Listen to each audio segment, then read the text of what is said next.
இங்கே பெருவாரியாக வந்திருக்கின்ற ராமநாதபுரம் முகவையின் நல்லுள்ளங்கள், பெரியோர்கள், தாய்மார்கள் அத்தனை பேருக்கும் இனிய மாலை வணக்கங்கள். இவ்வளவு நேரம் நான் சற்றே உறைந்து போய் கேட்டுக்கொண்டிருந்தேன் காளீஸ்வரன் சாருடைய பேச்சை. வெகு நாட்களுக்கு முன்னாடி அவருடைய உரையை இதுபோல் அருகில் இருந்து கேட்கக்கூடிய வாய்ப்பு இருந்தது.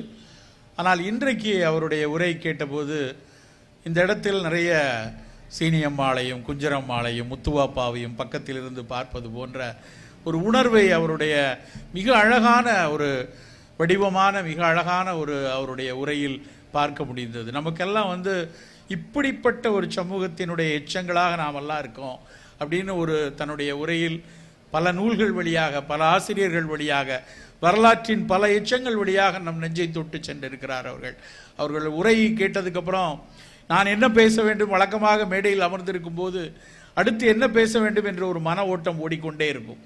ஆனால் அந்த ஓட்டத்தை முழுமையாக ஒதுக்கி வைத்து உறைந்து போய் முகவையின் முகவரிகளை பற்றி இப்படியாப்பட்ட ஒரு ஆளுமைகள் இருந்த ஒரு நிலத்தில் நாம் பேசுகிறோம், இன்னும் எவ்வளவு பொறுப்பாக இருக்கணும் அப்படிங்கிற ஒரு உணர்வை விதைத்து விட்டு பேராசிரியர் அவர் அலுவல் காரணமாக உடனடியாக சென்று கொண்டிருக்கிறார்கள். உண்மையிலேயே ரொம்ப ரொம்ப மகிழ்ச்சியாக இருக்கிறது. அப்படியான ஒரு உரையை கேட்க இந்த இடத்தில் இடம் கொடுத்த புத்தக கண்காட்சி நண்பர்களுக்கு முதலில் நன்றியை தெரிவித்துக் கொள்கிறேன்.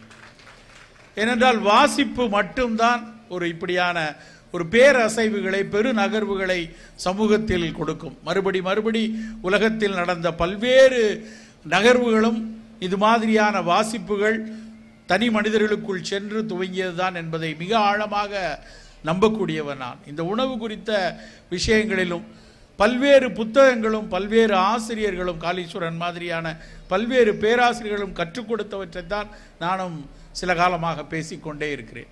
நண்பர்களே, என்ன பேச வேண்டும் என்ற தலைப்பு கேட்ட பொழுது எனக்கு அந்த நேரத்தில் தோன்றிய தலைப்பு, அப்பொழுது படித்து கொண்டிருந்த விஷயத்தை ஒட்டிய ஒரு தலைப்பு, நாம் சாப்பிடுகிற உணவு நமக்கானது மட்டும்தானா என்கிற ஒரு கேள்வி மனதில் ஒட்டிக்கொண்டே இருக்கிறது. நிறைய நம் உடல் உறுதியாக இருக்கணும், நம்மளுடைய உள்ளுறுப்புகள் சிறப்பாக செயல்பட வேண்டும், நமக்கு தொற்றாத வாழ்வியல் நோய்கள் வரக்கூடாது, கோவிட் மாதிரியான தொற்று நோய்களின் பிடியில் நாம் சிக்கக்கூடாது, அவற்றினுடைய தாக்கத்தை எதிர்கொள்ளக்கூடிய எதிர்ப்பாற்றலை வளர்க்க வேண்டும், அதுக்கெல்லாம் என்ன உணவு வேண்டும் என்று யோசித்து கொண்டே இருக்கிற ஒரு பட்சத்தில் அதற்கான தேடலில் கிடைத்த புத்தகங்களை பார்க்கும் பொழுது, அந்த ஆசிரியர்களிடம் பேசிக் கொண்டிருந்த பொழுது அவர்களெல்லாம் சொல்லக்கூடிய விஷயத்தை வைத்து பார்க்கும்போது ஒரு விஷயம் தெளிவாக புரிகிறது. நாம் சாப்பிடக்கூடிய உணவு நமக்கான உணவு மட்டுமல்ல நண்பர்களே, அதுதான் அடித்தளத்தில் உள்ள செய்தி. அப்படியானால் யாருக்கு? நமக்கானது அல்ல என்றால் வேறு யாருக்கு என்று பார்த்தால் எத்தனையோ உயிரினங்களை ஒட்டித்தான் அந்த உணவு இருக்கிறது. நம் உள்ளே இருக்கக்கூடிய, உடலுக்கு உள்ளே இருக்கக்கூடிய பல்வேறு இதுவரை பெயரிடப்படாத பல நுண்ணுயிர்களுக்கும், நம் உடலை விட்டு வெளியே இருக்கக்கூடிய இந்த பூமி உலகில், இந்த பூ உலகில் இருக்கக்கூடிய மண்ணுக்கு கீழேயும் வெளியேவும் இருக்கக்கூடிய பல்வேறு உயிரினங்கள், நுண்ணுயிர்கள் அத்தனைக்குமானது தான் நாம் சாப்பிடக்கூடிய உணவு. இந்த புரிதல் நம் அத்தனை பேருக்கும் இருக்க வேண்டும் என்று தோன்றிக்கொண்டே இருக்கிறது. ஏன் அப்படியான சிந்தனை? எதற்கு அப்படி யோசிக்கணும்? ஒரு சின்ன உதாரணத்தில் இருந்து வரலான்னு தோணுது. நம்ம உடம்புல இப்போ சிவராமன் நான் நிற்கிறேன்னா, என் உடம்பில் இருக்கக்கூடிய மரபணுக்களை வைத்து, மரபணுக்களால் கட்டமைக்கப்படுகிறது என்று தெரியும் உங்களுக்கு எல்லாருக்கும். அந்த மரபணுக்கள் எனக்கான என் தாய் தந்தை வழியாக வந்த செல்களில் இருந்து வந்த மரபணுக்கள் வெறும் 47% தான். மீதி 53% வேறு வேறு நுண்ணுயிர்களின் மரபணுக்கள் நம் உடம்புக்குள்ள இருக்கு, நம் குடலுக்குள்ள இருக்கு, நம்முடைய இரைப்பைக்குள்ள இருக்கு, நம்முடைய பெருங்குடலுக்குள்ள இருக்கு. இத்தனை நுண்ணுயிர்களும் மிகச்சிறப்பாக செயல்பட்டால் மட்டும்தான் நான் இங்கே பேசிக்கொண்டிருக்க முடியும், நீங்கள் இங்கே உட்கார்ந்து கேட்டுக்கொண்டிருக்க முடியும். அப்போ அந்த உயிர்களுக்கும் சேர்த்துத்தான் நாம் சாப்பிட வேண்டிய கட்டாயம் இருக்கிறது. எப்படி இதை கண்டுபிடிச்சாங்க? எப்படி இது தெரியும்? ஒரு சின்ன அறிவியல் ஆய்வு நடந்தது, ரொம்ப சுவாரஸ்யமான அறிவியல் ஆய்வு. அந்த ஆய்வு பற்றி சொல்லணும். என்னென்னா, உங்களுக்கெல்லாம் தெரியும், ஒருவேளை சிறுநீரகம் செயலிழந்து போச்சு அப்படின்னா இன்றைக்கு சிறுநீரக மாற்று அறுவை சிகிச்சைன்னு இருக்கு. யாரோ ஒரு நல்ல உடலில் இருக்கக்கூடிய தன்னுடைய குடும்பத்தார் ஒருத்தர் சிறுநீரகத்தை கொடுத்தாங்கன்னா அதை மாற்றி வைத்து ஒரு 20 ஆண்டுகள் வரைக்கும் உயிர் வாழ்வதற்கான, 20 ஆண்டுகளுக்கு மேலாக உயிர் வாழ்வதற்கான சாத்தியத்தை நவீன மருத்துவ உலகம் கொடுத்திருக்கிறது. இப்போ சிறுநீரகம் மட்டுமல்ல, கல்லீரலில் வந்துருச்சு, இதய மாற்று வந்திருக்கு, நுரையீரல் மொத்தமாக மாற்றக்கூடிய அறுவை சிகிச்சைகள்லாம். இது மாதிரி ஒரு உறுப்புகள் செயலிழந்தப்புறம் இன்னொரு உறுப்புகளை மாற்றக்கூடிய அறுவை சிகிச்சைகள் உலகமெங்கும் வெற்றிகரமாக நடந்து கொண்டே இருக்குது. அதே மாதிரி வயிற்றுக்குள்ள குடல் சார்ந்த நோய்களில் ஒன்று வந்து இரிட்டபிள் பவல் சிண்ட்ரோம், இன்னொன்று வந்து இன்ஃப்ளமேட்டரி பவல் டிசீஸ் அல்லது கிரான்ஸ் டிசீஸ் அப்படிம்பாங்க. அதாவது குடலுக்குள்ள நோய் எதிர்ப்பாற்றல் தன்னைத்தானே அதிகமாக இருந்து சீரணம் சரியாக இல்லாமல் சாப்பிட்ட உணவு உடனடியாக சாப்பிட்ட உடனே மோஷன் போகிறது, அல்லது மலத்தோடு சேர்ந்து சீதம் இரத்தம் போய்கொண்டே இருப்பது, உடல் மெலிந்து கொண்டே இருப்பது, எந்த உணவு சாப்பிட்டாலும் ஒரு நாளைக்கு 7 தடவை 8 தடவை இது மாதிரி மலம் கழிப்பதனால வலுவற்று போயிருப்பதை வந்து ஓரிரு நோய்களில் ஓரிரு நோய் கணிப்பில் சொல்கிறாங்க. ஒன்று வந்து அல்சரேட்டிவ் கோலைட்டிஸ், இன்னொன்று Crohn's disease, irritable inflammatory Powell disease என்ற பெயரில் நவீன மருத்துவம் சொல்லுது. இதுக்கு என்ன சீர் செய்யலாம் அப்படின்னு பார்க்கும்போது, இந்த மாதிரி நோயாளிகளுக்கு குடலுக்குள் நல்லது செய்யக்கூடிய பாக்டீரியாக்கள் மிக குறைவாக இருக்குது. அந்த பாக்டீரியாவை நேராக வாயில் கொடுத்து உள்ளே கொண்டு போகிறது எல்லா பாக்டீரியாவையும் கொடுக்க முடியல. ப்ரோபயாட்டிக்னு கொடுத்தா கூட சில பாக்டீரியாக்கள் மட்டும்தான் உள்ளே போகுது. இதை மாதிரி சிறுநீரகத்தை மாற்றி வைக்கிற மாதிரி, இதயத்தை மாற்றி வைக்கிற மாதிரி வேற எங்கேயாவது இருந்து இந்த நுண்ணுயிரிகளை எடுத்துக்கொண்டு வந்து குடலுக்குள்ளே வைக்கலாமான்னு யோசிச்சார் ஒரு சயின்டிஸ்ட். இந்த ஆய்வில் என்ன பண்ணாங்க அப்படின்னா, நல்ல உடல் வலுவாக இருக்கிற ஆரோக்கியமாக இருக்கிற இன்னொரு நபரிடம் இருந்து இந்த பாக்டீரியாவை எடுத்து வைக்கணும். எப்படி எடுப்பது? அவருடைய மலத்தில் தான் அந்த பாக்டீரியா நிறைய கிடைக்கும். அவருடைய ஃபீசிஸில் தான் அந்த பாக்டீரியா இருக்கும். அப்போ அந்த மலத்தை எடுத்து, ஒரு ஆரோக்கியமான மனிதனுடைய மலத்தை எடுத்து, இது மாதிரி நோய்வாய்ப்பட்ட ஒரு மனிதனுடைய குடலை அறுத்து அந்த குடலுக்குள் இந்த மலத்தை வைக்கிறாங்க. எதிர்பார்த்த மாதிரியே அந்த பாக்டீரியாக்கள் நிறைய நல்லது வந்து அவருக்கு அந்த நோயினுடைய தீவிரம் குறைவதை கண்டுபிடிக்கிறாங்க. ஆனால் அதோடு அந்த ஆய்வு முடிவு நிற்கலை. என்ன தெரிய வந்தது அப்படின்னா, யாருடைய மலத்தை எடுத்து கொண்டு வந்து இவர் வயிற்றுக்குள்ள வச்சாங்களோ அந்த நபர் மாதிரியே இவர் பிஹேவ் பண்ண ஆரம்பிச்சிட்டார்.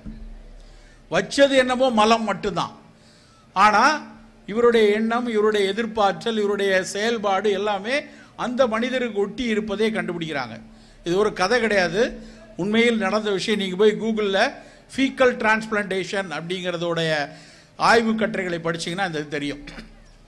எப்படி இப்படி நடந்தது, எதனால் நடந்தது என்று கண்டுபிடித்து பார்த்தா அவங்க தெரிய வருது, இந்த மலத்தை வைத்துக்குள்ள வச்சவுடனே உள்ளே போகிற பாக்டீரியாக்கள் இந்த மனிதனுடைய மூளைக்குள் செல்கிறது.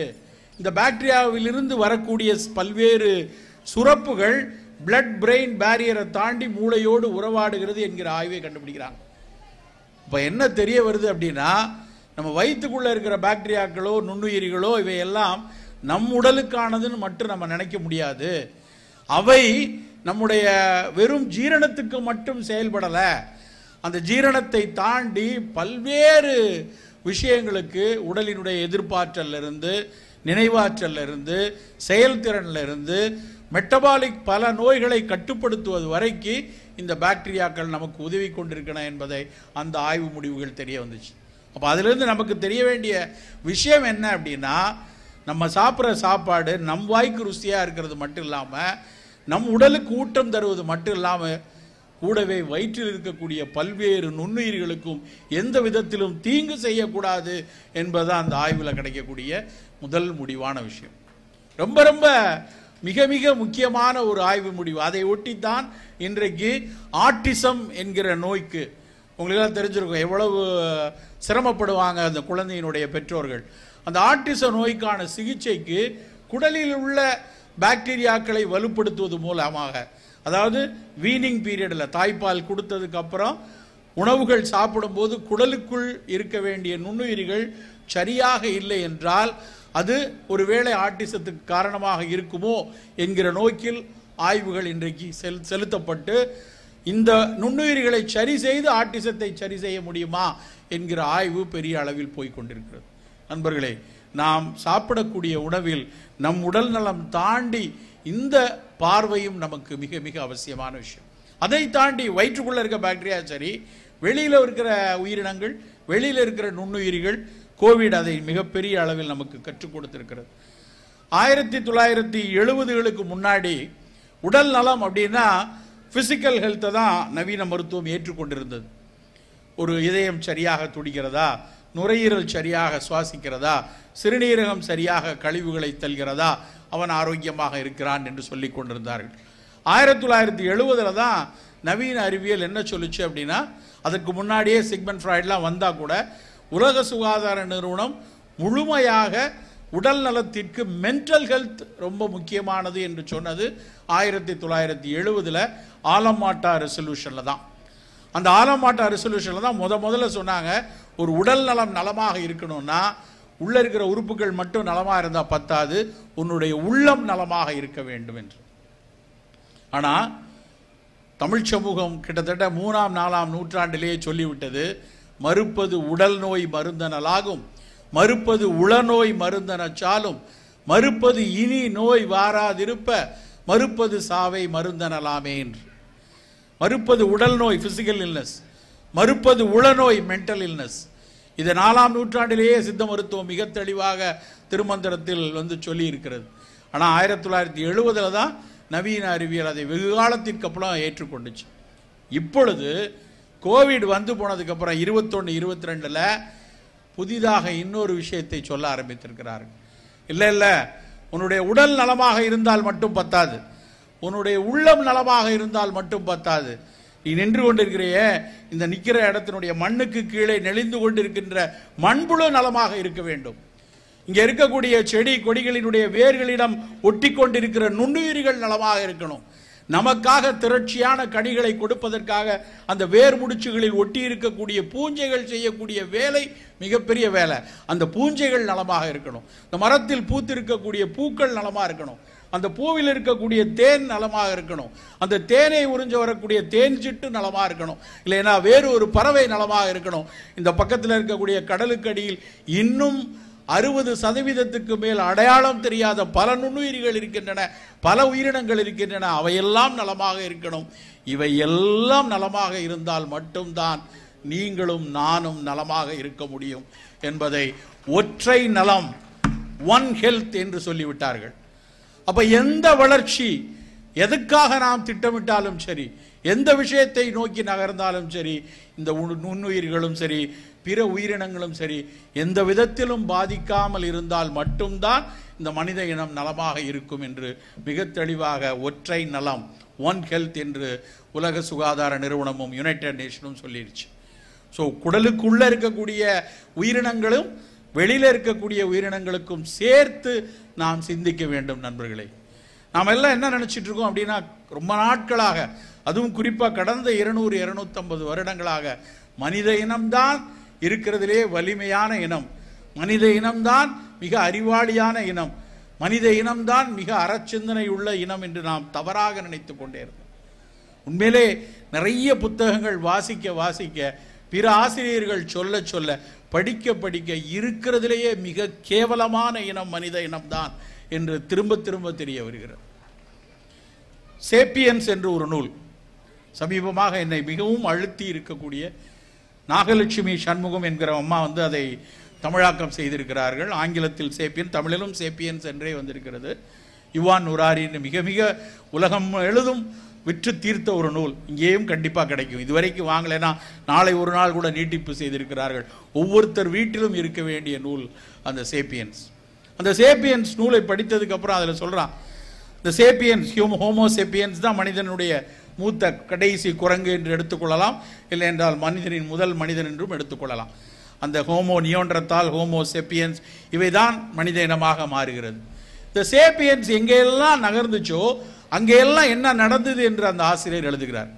மாமூத் என்கிற ஒரு உயிரினத்தை பற்றி நீங்கள்லாம் தெரிஞ்சிருப்பீங்க, புத்தகங்களில் படிச்சிருப்போம், கதை புக்கு மாதிரி படிச்சிருப்போம். யானை போல 10 மடங்கு பெரிய மெகாஃபானா, அது மிகப்பெரிய விலங்கினம். அந்த மாமூத்துக்கள் ஐரோப்பாவினுடைய மேல் பகுதி முழுக்க நிரம்பி இருந்தது. ஸ்காண்டினேவியன் கண்ட்ரி என்று சொல்லக்கூடிய நார்வே, ஸ்வீடன், ஃபின்லாந்து, ஐஸ்லாந்து எல்லா இடத்துலையும் நிரவி இருந்த ஒரு அனிமல் மாமூத். சேப்பியன்ஸ் மத்திய ஆப்பிரிக்காவிலிருந்து ஐரோப்பாவை நோக்கி நகர்ந்து மேலே போக மாமூத்துகள் முழுசும் செத்து போச்சு. மனுஷன் டூண்டு இருக்கான். அவர் எழுதுறார், சேப்பியன்ஸ் எழுதுறார், மாமூத் லேசாக வந்து ஒரு கால்ட்டு லேசாக ஒரு எட்டி எரிஞ்சா மனிதன் செத்து போயிடுவான். ஆனால் மனிதன் போக போக அங்குள்ள மாமூத்துகள் எல்லாம் இறந்து போயிருக்கு. மனிதன் தான் கொன்றானா என்று தெரியாது. ஆனால் இவர்கள் போனதுக்கும் மாமூத்துக்கள் இறந்ததும் ஒரே பருவத்தில் அப்படின்னு அவர் எழுதுறார். அதே மாதிரி கீழே ஆப்பிரிக்காவின் கீழ்ப்பகுதிக்கு போகிறாங்க. மடகாஸ்கர், மொரீஷியஸ் தீவு பகுதியில் யானை பறவை என்று ஒரு பறவை இருக்கு. எலிஃபென்ட் பேர்டுன்னு எழுதுறார். கிட்டத்தட்ட ஒவ்வொன்றும் வந்து 1/2 டன் 1.5 டன் வரைக்கும் எடையுள்ள பறவைகள். அந்த பறவைகள் எல்லாம் செத்து போகுது. சேப்பியன்ஸ் எப்போ அங்கே போகிறானோ அங்கே செத்து போச்சு. ஆஸ்திரேலியாவில் கங்காருக்கள், இன்னைக்கு பார்க்குற கங்காருக்கள் மாதிரி பல மடங்கு பெரிய கங்காருக்கள், டைப்ரடோஸ் என்று அந்த உயிரினங்கள் எல்லாம் மனிதன் அங்கே போனோடனே இறந்து போகுது. இவர்கள் சேப்பியன்ஸ் அவர் எழுதுறாரு, இந்த மனித இனம் போக போக ஒன்று அந்த உயிரினங்களுக்கு வேண்டிய உணவுகள், அந்த உயிரினங்கள் வாழ்வுக்கு ஆதாரமான விஷயங்களை இந்த சேப்பியன்கள் பறிப்பதாலோ அவர்களுக்கு ஏதோ ஒரு வகையில் இடையூறில் இருந்ததனால் மட்டும்தான் அந்த மெகாஃபானாக்கள் எல்லாம் இறந்து போகுது என்று அவர் எழுதுகிறார். ரொம்ப ஆச்சரியத்தக்க விஷயத்தில் அவர் இன்னொரு கருத்தை சொல்றார். மனித இனம் மட்டும் அப்போ எப்படி வளருது? மற்ற உயிரினங்கள்லாம் பெருத்து போயிருக்கலாமே. ரொம்ப பின்னாடி வந்த உயிரினம் தான் மனித இனம். அவன் மட்டும் இன்னைக்கு நம்மளை மாதிரி உட்கார்ந்து படித்து பேசி எல்லாம் பண்ணிட்டு இருக்கோம். மற்ற விஷயங்கள்லாம் சாதாரணமாக இருக்கு. ஏன் இந்த வளர்ச்சி அப்படிங்கிறதுக்கு அவர் சேப்பியன்ஸில் அழகாக ஒரு பதில் சொல்றார். மற்ற உயிரினங்கள்லாம் நேரடியாக தகவலை நேரடியாக பேசும், அவ்வளோதான். தகவலே பேசாதுன்னு நினைக்க வேண்டாம், அவங்களுக்கும் மொழி உண்டு. அதை ஆய்வு செய்திருக்கிறார்கள். ஒரு மொத்தமாக ஒரு குரங்கு கூட்டம் இருக்கிற இடத்துல கீழே வந்து ஒரு விலங்கு, புலி வருதுன்னு நினைக்கிறேன், சிறுத்தையோ ஒரு புலி வரும்போது ஒரு குரங்கு அறைகூவல் விடுது, சிறுத்தை வருது அப்படிங்கிறத அதனுடைய மொழியில் சொல்வதை அப்படியே ரெக்கார்ட் பண்ணுறாங்க. ரெக்கார்ட் பண்ணி வச்சுட்டு அந்த ரெக்கார்டை எடுத்துட்டு இன்னொரு குரங்கு கூட்டங்கள் உட்கார்ந்து இருக்கிற இடத்துல அங்கே சிறுத்தை இல்லை, அந்த ரெக்கார்டை போய் போடுறாங்க. போட்டவுடனே அத்தனை குரங்கு ஏறி மலைக்கு மேலே ஏறி போய் உட்காந்துருச்சு.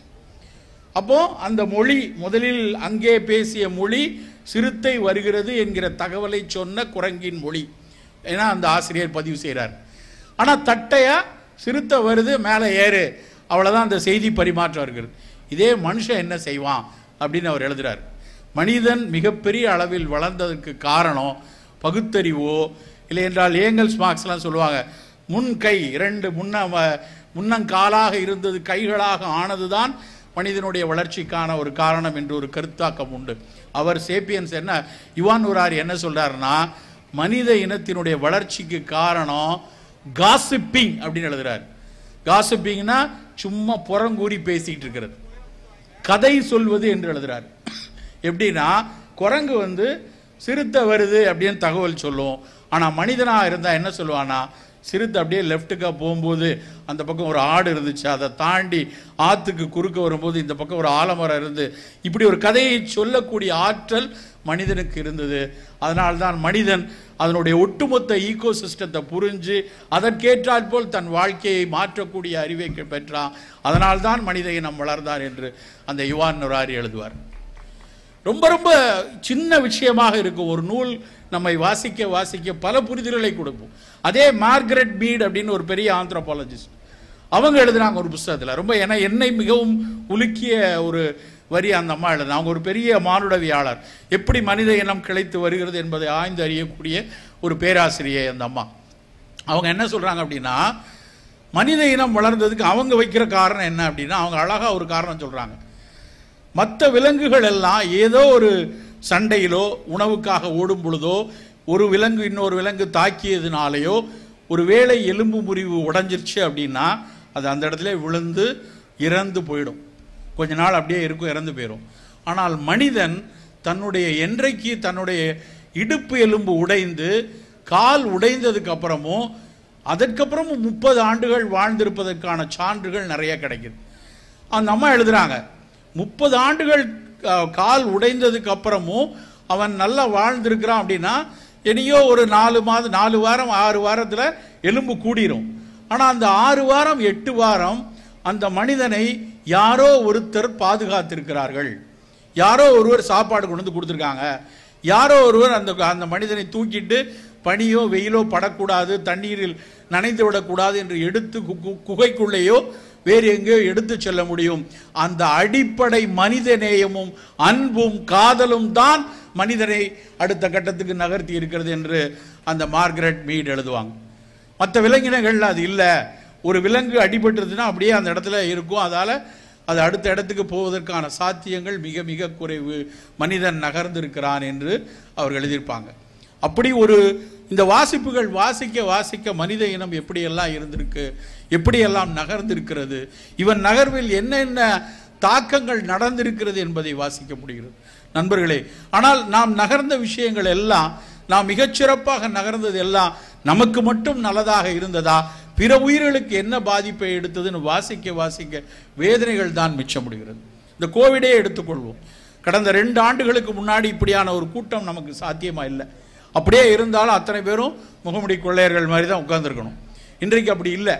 அப்படி நாம் நகர்ந்ததற்கான காரணம் அந்த கோவிட் கொஞ்சம் நம் மீது இரக்கம் காட்டி இருக்கிறது என்று எடுத்துக்கொள்ளலாம். ஆனால் ஒரு விஷயத்தை நல்லா புரிந்து கொள்ளணும். போலியோவோ இல்லை என்றால் ஒரு அம்மை நோயோ முழுமையாக ஒழிக்கப்படுவது போல இந்த கோவிடும் போன்ற ஜூனோட்டிக் வைரஸ் ஒட்டுமொத்தமாக இந்த பூமியை விட்டு போகாது. அது நல்லா புரிந்து கொள்ளணும். போலியோ கிட்டத்தட்ட போயிடுச்சு அப்படிங்கிற ஒரு அறிவிப்பை கொடுக்க இருக்கிறார்கள். இன்னும் 4-6 நோயர்கள் தான் ஒட்டுமொத்த உலகில் போலியோவில் இருப்பதாக இன்றைக்கு தகவல் சொல்றாங்க. ஸ்மால் பாக்ஸ்ங்கிற அந்த பெரிய அம்மை 1980களிலேயே முழுமையாக ஒழிந்து விட்டது என்று சொல்றாங்க. ஆனால் கோவிட்ங்கிற அந்த ஜூனோட்டிக் வைரஸ், விலங்குகளிலிருந்து மனிதனுக்கு வரக்கூடிய வைரஸ், தன்னை உருமாற்றிக்கொண்டே இருக்கும். தான் வாழ்வதற்காக, தான் இந்த உலகில் இருப்பதற்காக அது எப்படியாவது உருமாற்றிக்கொண்டே இருக்கும். அப்படி உருமாறும் பொழுது என்றைக்கு அது இன்னும் வீரியமாக, இன்றைக்கு அது வீரியமா இல்லை, ஒரு 2 ஆண்டுகளுக்கு முன்னாடி மிக வீரியமாக இருந்தது. இன்னும் 2 ஆண்டுகளுக்கு அப்புறம் ஒருவேளை அது இன்னொரு ஸ்பைக்கோட, ஒரு மாறுபட்ட ஒரு புரதத்தோடு அது வரும் பொழுது அது கண்டிப்பாக தாக்கத்தை உண்டாக்கும் என்பதுதான் அறிவியலாளர்களுடைய கருத்து. இப்படியான ஜூனோட்டிக் வைரஸ் எவ்வளவு வரலாம் என்று ஒரு ஆய்வு அடிக்கிறாங்க. நம்மெல்லாம் நினைச்சு பார்க்கலாம் எவ்வளவு கோவிட் வரலாம். இதுக்கு மேலே போனால் நம்மெல்லாம் ஒமிக்ரான் படித்தோம், டெல்டா வைரஸ் படித்தோம், இன்னும் 4 வரலாமா 5 வரலாமான்னு யோசிப்போம்.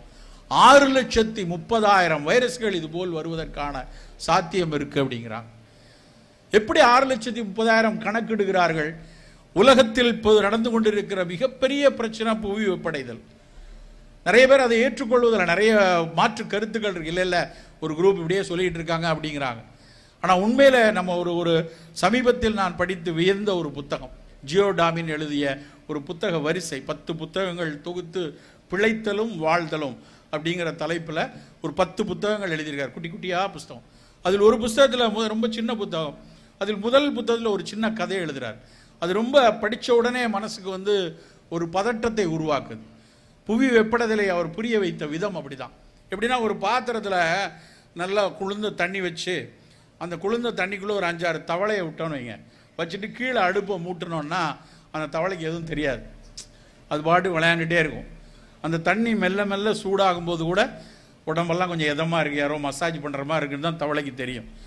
ஆனால் ஒரு சில மணி நேரம் கழித்து அது நல்லா தரன்னு கொதிக்கும் போது அந்த தவளைகள் எல்லாம் இறந்து போயிடும்.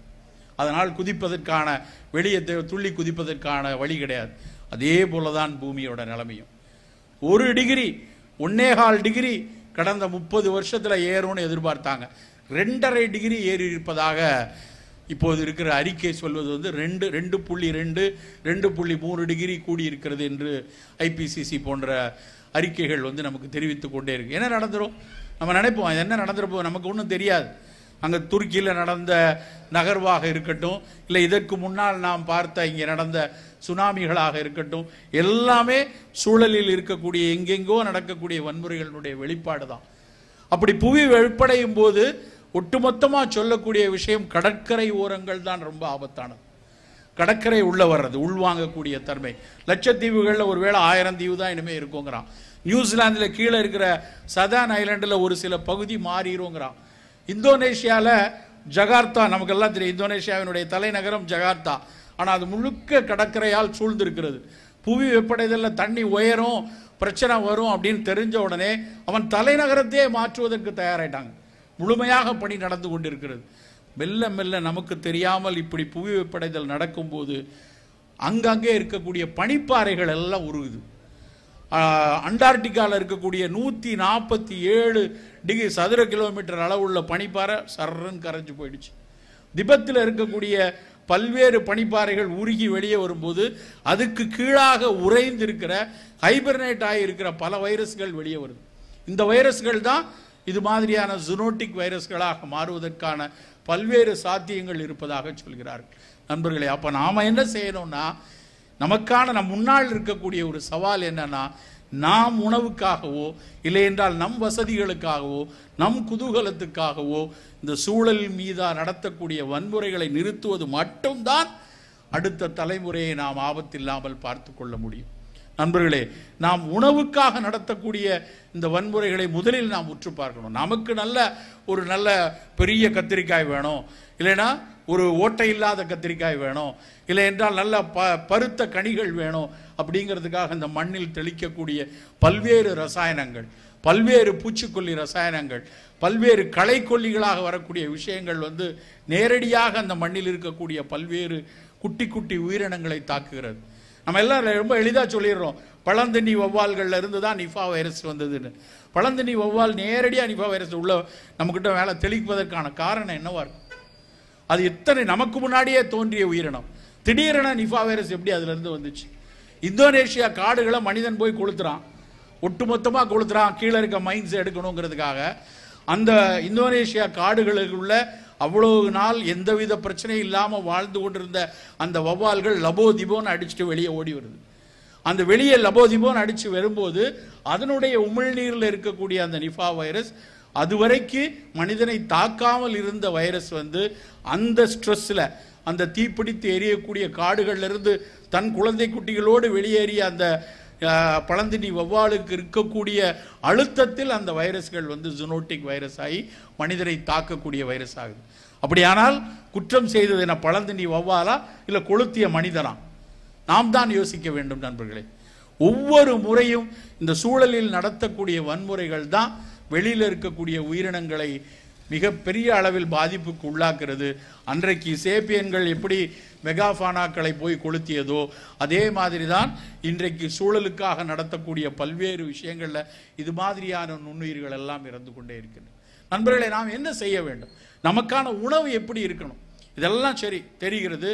அப்படியானால் நாம் எதை தேடி நகர வேண்டும்? எப்படியான உணவு நமக்கான உணவாக இருக்க வேண்டும்? அதை மட்டும் சொல்லிவிட்டு விடைபெறலாம் என்று நினைக்கிறேன். ஒவ்வொரு நாளும் நாம் எடுக்கக்கூடிய உணவுல 2 விஷயங்களை நாம் மண்ணால் வச்சுப்போம். முதல் விஷயம், அது என் குடலுக்குள் இருக்கக்கூடிய உயிரினங்களை எந்த விதத்திலும் பாதிக்காமல் இருக்கிறதா? இது நம் முன்னால் வைக்கக்கூடிய முதல் கேள்வி. 2வது, அந்த உணவு எனக்கு பரிமாறக்கூடிய உணவு அது வரக்கூடிய வழியிலோ உற்பத்தி செய்யக்கூடிய விதத்திலோ நான் சாப்பிட்டு கழிவதனாலோ பிற உயிர்களை எந்த விதத்திலாவது துன்புறுத்துமா? இந்த 2 கேள்வியை வைத்து வைத்து ஒவ்வொரு உணவையும் தேர்ந்தெடுக்க வேண்டும். காலையில் குடிக்கக்கூடிய ஒரு தேநீர் எடுத்துப்போம். காலையில் எடுக்கக்கூடிய தேநீர் மிக மிக எல்லாரும் தேநீரோ காஃபியோ ஏதோ ஒன்று எடுத்துக்கொள்கிறோம். எதை நாம் எடுக்கலாம்? நமக்கெல்லாம் கடந்த 200 வருஷமாக காஃபி டீ தெரியும். அதை தாண்டி எத்தனை நல்ல உணவுகள் நம்மக்கிட்ட பிவரேஜஸ், நமக்கு நல்ல குடலுக்கும் உடலுக்கும் சேர்த்து நல்லதாக இருக்கக்கூடிய பல்வேறு குடிநீர்கள் நமக்கான உணவாக இருந்திருக்கு. ஆவாரை குடிநீர் காலையில் பல நெடுங்காலமாக இந்த வறண்ட பூமியில் ஆவாரை குடிநீர் தான் நிறைய நாள் எடுத்திருக்கிறார்கள். ஆவாரை பூத்திருக்க சாவாரை கண்டதுண்டோ என்று சித்த மருத்துவம் சொல்லியிருக்கு. இன்றைக்கு பல ஆய்வுகள் மறுபடி அறிவித்து சொல்கின்றன, இந்த ஆவாரை குடிக்கும் பொழுது இரத்தத்தில் இருக்கக்கூடிய சர்க்கரையை செல்லுக்குள் தள்ளக்கூடிய ஆற்றலை ஆவாரை உடலுக்கு தருகிறது என்று. நம்ம சாப்பிட்ற சாப்பாடு எல்லாம் குளுக்கோஸ் பூரா ரத்தத்தில் போய் நிற்கும். அது சரியாக மெட்டபலைஸ் ஆகி செல்லுக்குள்ளே போய் எனர்ஜியாக மாறுச்சுன்னா சர்க்கரை உள்ள தேங்காது. பல பேருக்கு நம்முடைய இன்சுலின் செல்லுக்குள்ளே தள்ளக்கூடிய ஆற்றலை கொடுப்பாதனால இன்சுலின் ரெசிஸ்டன்ஸ் ஒன்று, இல்லைன்னா இன்சுலினே குறைவாக இருப்பது. இந்த 2 காரணத்தினால தான் சர்க்கரை பெரிய அளவில் ஓடிக்கொண்டிருக்கிறது. அந்த 2ஐயும் கட்டுப்படுத்தக்கூடிய ஒரு விஷயம் இந்த ஆவாரை குடிநீர். காலையில் நம்ம தேநீர் ஒரு நாள் எடுத்துக்கொள்வோம், ஒரு நாள் காஃபி எடுத்துக்கொள்வோம், 2 நாட்கள் ஆவாரை கஷாயம் எடுத்துக்கொள்ளலாம். அதே மாதிரி கரிசாலை குடிநீர். பல நெடுங்காலமாக இந்த தமிழ் சமூகம் சாப்பிட்டது கரிசாலையும் முசுமுசுக்கையும் சேர்த்த ஒரு குடிநீரை எடுத்திருக்கிறார்கள். சித்த மருத்துவத்தில் சித்த மருத்துவாங்க சுருக்கம் என்ற ஒரு நூல் உண்டு. அதில் காலை குடிநீராக பயன்படுத்துறதுல இந்த கரிசாலையும் முசுமுசுக்கையும் சொல்லுவாங்க. ஆனால் இன்னைக்கு கரிசலாங்கண்ணி கீரையை நாமே நேரடியாக நம் வசதிக்காக கொன்று அளிக்கிறோம். கிளைபோசேட் என்று ஒரு கெமிக்கல், களைக்கொல்லி என்று விவசாயிகள் அதை பயன்படுத்துகிறாங்க. இந்த கிளைஃபோசேட் வந்து உலக சுகாதார நிறுவனம் நேரடியாக அறிவிச்சிருக்கு. இது வந்து கிளாஸ் 2 கார்சினோஜன், அதாவது பாசிபிள் ப்ராபபிள் கார்சினோஜன் ஒரு லிஸ்ட் இருக்கு. கிளாஸ் 1 கார்சினோஜன்னா புகைப்பிடிக்கிறது, மது அருந்துறது, அதில் இருக்கக்கூடிய எத்தனால், புகையில் இருக்கக்கூடிய நிக்கோட்டின் நேரடியாக புற்றுநோயை கொடுக்கும், எந்த மாற்று கருத்தும் இல்லை. ரெண்டாவது குரூப் எல்லாமே இந்த பாசிபிள் ப்ராபபிள் அனிமல் ஸ்டடியில் நிறைய இடங்கள் புழங்குகிற இடங்களில் புற்றுநோய்கள் அதிகமாக இருப்பதை வந்து இந்த கிளாஸ் 2 கார்சினோஜன் சொல்கிறாங்க. அந்த கிளாஸ் 2 கார்சினோஜனில் மிக முக்கியமாக இருக்கிறது இந்த கிளைஃபோசேட்டுங்கிற களைக்கொல்லி. அந்த களைக்கொல்லி டப்பாயை ஒரு முறை நான் எடுத்து பார்க்குறேன். ரவுண்ட் அப் அப்படின்னு மான்சாண்டோ விற்பனை செய்கிறான். அதை எடுத்து பார்த்தா இட் வில் கில் யூக்லிப்டா ஆல்பா அப்படின்னு அவன் எழுதுறான். யூக்லிப்டா ஆல்பாங்கிறது கரிசலாங்கண்ணியுடைய தாவரவியல் பெயர். ஆனால் சித்த மருத்துவமும் பழைய தமிழ் சமூகமும் கொண்டாடி தீர்த்த ஒரு கீரை வந்து கரிசலாங்கண்ணி கீரை. தேகராஜன் என்று சொல்வார்கள். தேகரா சச்சுரதம் தில்லிய நேர் நேர் கூட்டி பாகமுற காய்ச்சி பருகுவார் காகமுனும் சளி தீரும் காணே அப்படின்னு ஒரு தேரன் தேலவர்க்க சுருக்கத்தில் ஒரு பாடல் உண்டு. தேகராஜன் என்றால் கரிசலாங்கண்ணி. ஒரு நுரையீரல்ல கட்டியாக சளி சேர்ந்து இருமி துண்டு துண்டா சளி உலரக்கூடிய குழந்தைக்கு இந்த கரிசலாங்கண்ணி சாறையும் நல்லெண்ணையும் சேர்த்து காய்ச்சி அந்த எண்ணெயை ஒரு ஸ்பூன் போல பருக சொல்லி இருக்கிறார். அதே கரிசலாங்கண்ணி கீரையை சாதாரண தேநீராக, இன்றைக்கு தேயிலையை போட்டு எப்படி தேநீர் எடுக்கிறோமோ அது மாதிரி கரிசலாங்கண்ணியை போட்டு தேநீராக எடுத்தோம் அப்படின்னா அது சளியை போக்கும், ஈரலுக்கு நல்லது, இன்னும் பல மருத்துவ குணங்கள் உள்ளது கரிசலாங்கண்ணி. அதை நாம ஏன் எடுத்துக்கொள்ளக்கூடாது? எல்லாத்தையும் விட வர இருக்கிற காலம் முழுக்க வெயில் காலம். இந்த வெயில் காலத்திற்கான குடலுக்குள்ள இருக்கக்கூடிய உயிரிகளை மிகச்சிறப்பாக வைத்திருக்கக்கூடிய ஒரு பானம் நீராகாரம். ரொம்ப எளிதா முந்தின நாள் சாதத்தில் தண்ணி ஊற்றி வச்சுட்டு மறுநாள் காலையில் நல்லா பிசைஞ்சு அதில் கொஞ்சம் மோர் விட்டு கொஞ்சம் துளி உப்பு போட்டு காலையில் காலை உணவு பிரேக்ஃபாஸ்ட் சாப்பிடும்போது 1 கப் 1.5 கப் அந்த நீராகாரம். முதல்ல அதை சொன்னப்போ இந்த பழங்கஞ்சிலாம் யாரோ சாப்பிடுவாங்க அப்படின்னு நினச்சிட்டு இருந்தாங்க. தஞ்சாவூரில் இருக்கக்கூடிய national institute of food process management, Stanley மருத்துவக் கல்லூரி 2 பேரும் ஆய்ந்து அறிந்து சொல்லியிருக்காங்க அந்த நீராகாரம் என்பது குடலுக்குள் இருக்கக்கூடிய பல்வேறு நுண்ணுயிர்களுக்கும் நல்லது. இந்த irritable Powell syndrome, inflammatory Powell disease மாதிரியான நோய்களுக்கு மிக மிக சிறப்பானது. எல்லாவற்றிற்கும் மேலாக சித்த மருத்துவத்தில் பித்தத்தை, உடல் சூட்டை தணிக்கக்கூடிய மிக முக்கியமான ஒரு மருந்தாக பரிந்துரைக்கப்படுவது அந்த நீராகாரம் என்பது.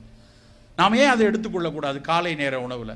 அதே மாதிரி காலை உணவு சாப்பிடும் பொழுது, காலை உணவு அப்படின்னா நீங்கள் நிறைய பேர் வந்து இட்லி, தோசை, பொங்கல், பூரி, வடை இதுதான் நம்ம எடுத்துக்கொண்டு இருக்கிறோம். ஆனால் இன்றைக்கு மிக மிக முக்கியமாக சொல்றது காலை உணவில் மிக சரியாக நிறைய புரதங்களையும் நிறைய மைக்ரோ மேக்ரோ நியூட்ரியன்ட்டும் இருக்கிற மாதிரி அதே சமயத்தில் சற்றே லோ கிளைசிமிக்கான உணவை எடுக்க சொல்கிறாங்க. அப்படி என்ன எடுப்பது சார்? எங்களுக்கு தெரிஞ்சதெல்லாம் இட்லி, சாம்பார், பூரி, வடை, பொங்கல் இப்படி தானே சாப்பிட்டு கொண்டிருக்கிறோம். காலகாலமாக இது தானே சாப்பிட்றோன்னா இன்றைய அறிவியல் நிறைய விஷயத்தை நமக்கு கற்றுக் கொடுத்துருக்கிறது. அது ஏற்றுக்கொள்ளணும். சிறு குழந்தைகளாக இருக்காங்களா, நல்ல இட்லி கொடுங்க. அதுவும் கேழ்வரகு சேர்ந்த உணவு வளரக்கூடிய குழந்தைகளுக்கு மிகச்சிறப்பு. ஆனால் 40 வயதுக்கு மேலே இருக்கிறோம், நம்முடைய தாய் தந்தையருக்கு சர்க்கரை வியாதி இருக்குது, இல்லை நமக்கே சர்க்கரை வியாதி இருக்குது. நமக்கான உணவில், காலை உணவில் வெறும் இட்லியும் தோசையும் இருந்தால் தவறு நண்பர்களே. காலை உணவு கொஞ்சம் சுண்டல், கொஞ்சம் நல்லா முளை கட்டிய பயிறு, நிறைய காய்கறி துண்டு, இல்லை என்றால் பழத்துண்டு, 2 முட்டை, நல்ல கோழி முட்டையில் இருக்கக்கூடிய ஆம்லெட்டோ இல்லை அவித்த முட்டையோ, கொஞ்சம் பாதாம் பருப்பு, கொஞ்சம் நிலக்கடலை என இருக்கட்டும். சார் இதெல்லாம் சரி, இதெல்லாம் பிஃபோர் ஃபுட்டா ஆஃப்டர் ஃபுட்டான்னு கேட்கக்கூடாது. இதுதான் உணவு, காலை உணவு, இதை மட்டும் எடுத்துக்கொள்ளணும். அதை தாண்டி கொஞ்சம் பசித்தா நம்ம வந்து நல்ல சிறுதானியங்களில் திணையரிசியில் பொங்கல் கொஞ்சம் போல் எடுத்துக்கொள்ளலாம். இல்லை என்றால் வந்து வரகரிசியில் சிறிது உப்புமா செய்து சாப்பிடலாம். இப்படியான ஒரு சிறுதானிய உணவு காலையில் கொஞ்சம் உணவாக எடுத்துக்கொள்ளலாம். பெருவாரியான உணவு காய்கறிகளும் பழங்களும் இது மாதிரி தான் காலை உணவு இருக்கணும். அதே மாதிரி தான் மதிய உணவு. வெறும் சோறாக சாப்பிட்டுட்டு கொஞ்சோல காய் சாப்பிட்றது, இல்லைன்னா கறித்துண்டு சாப்பிட்டாலும் கொஞ்சமால சாப்பிட்றது, அது பிரயோஜனமே இல்லை.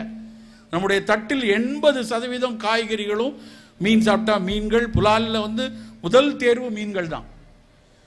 மீன்கள் முதல்ல வைத்துக்கொண்டு கோழியிலையும் வந்து சித்த மருத்துவம் பரிந்துரைக்கிறது வந்து கோழி சாப்பிடக்கூடாத இடத்தில் கூட காடை சாப்பிட சொல்கிறாங்க.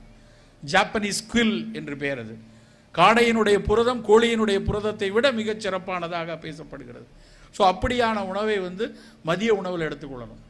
சோறை குறைத்து கொண்டு காய்கறிகளை நிறைய வைத்துக் கொள்ளணும். இரவு உணவு ரொம்ப ரொம்ப முக்கியமான விஷயம். இரவு உணவு மாலை 6:30 மணி 7 மணிக்கு முடிச்சிடணும்.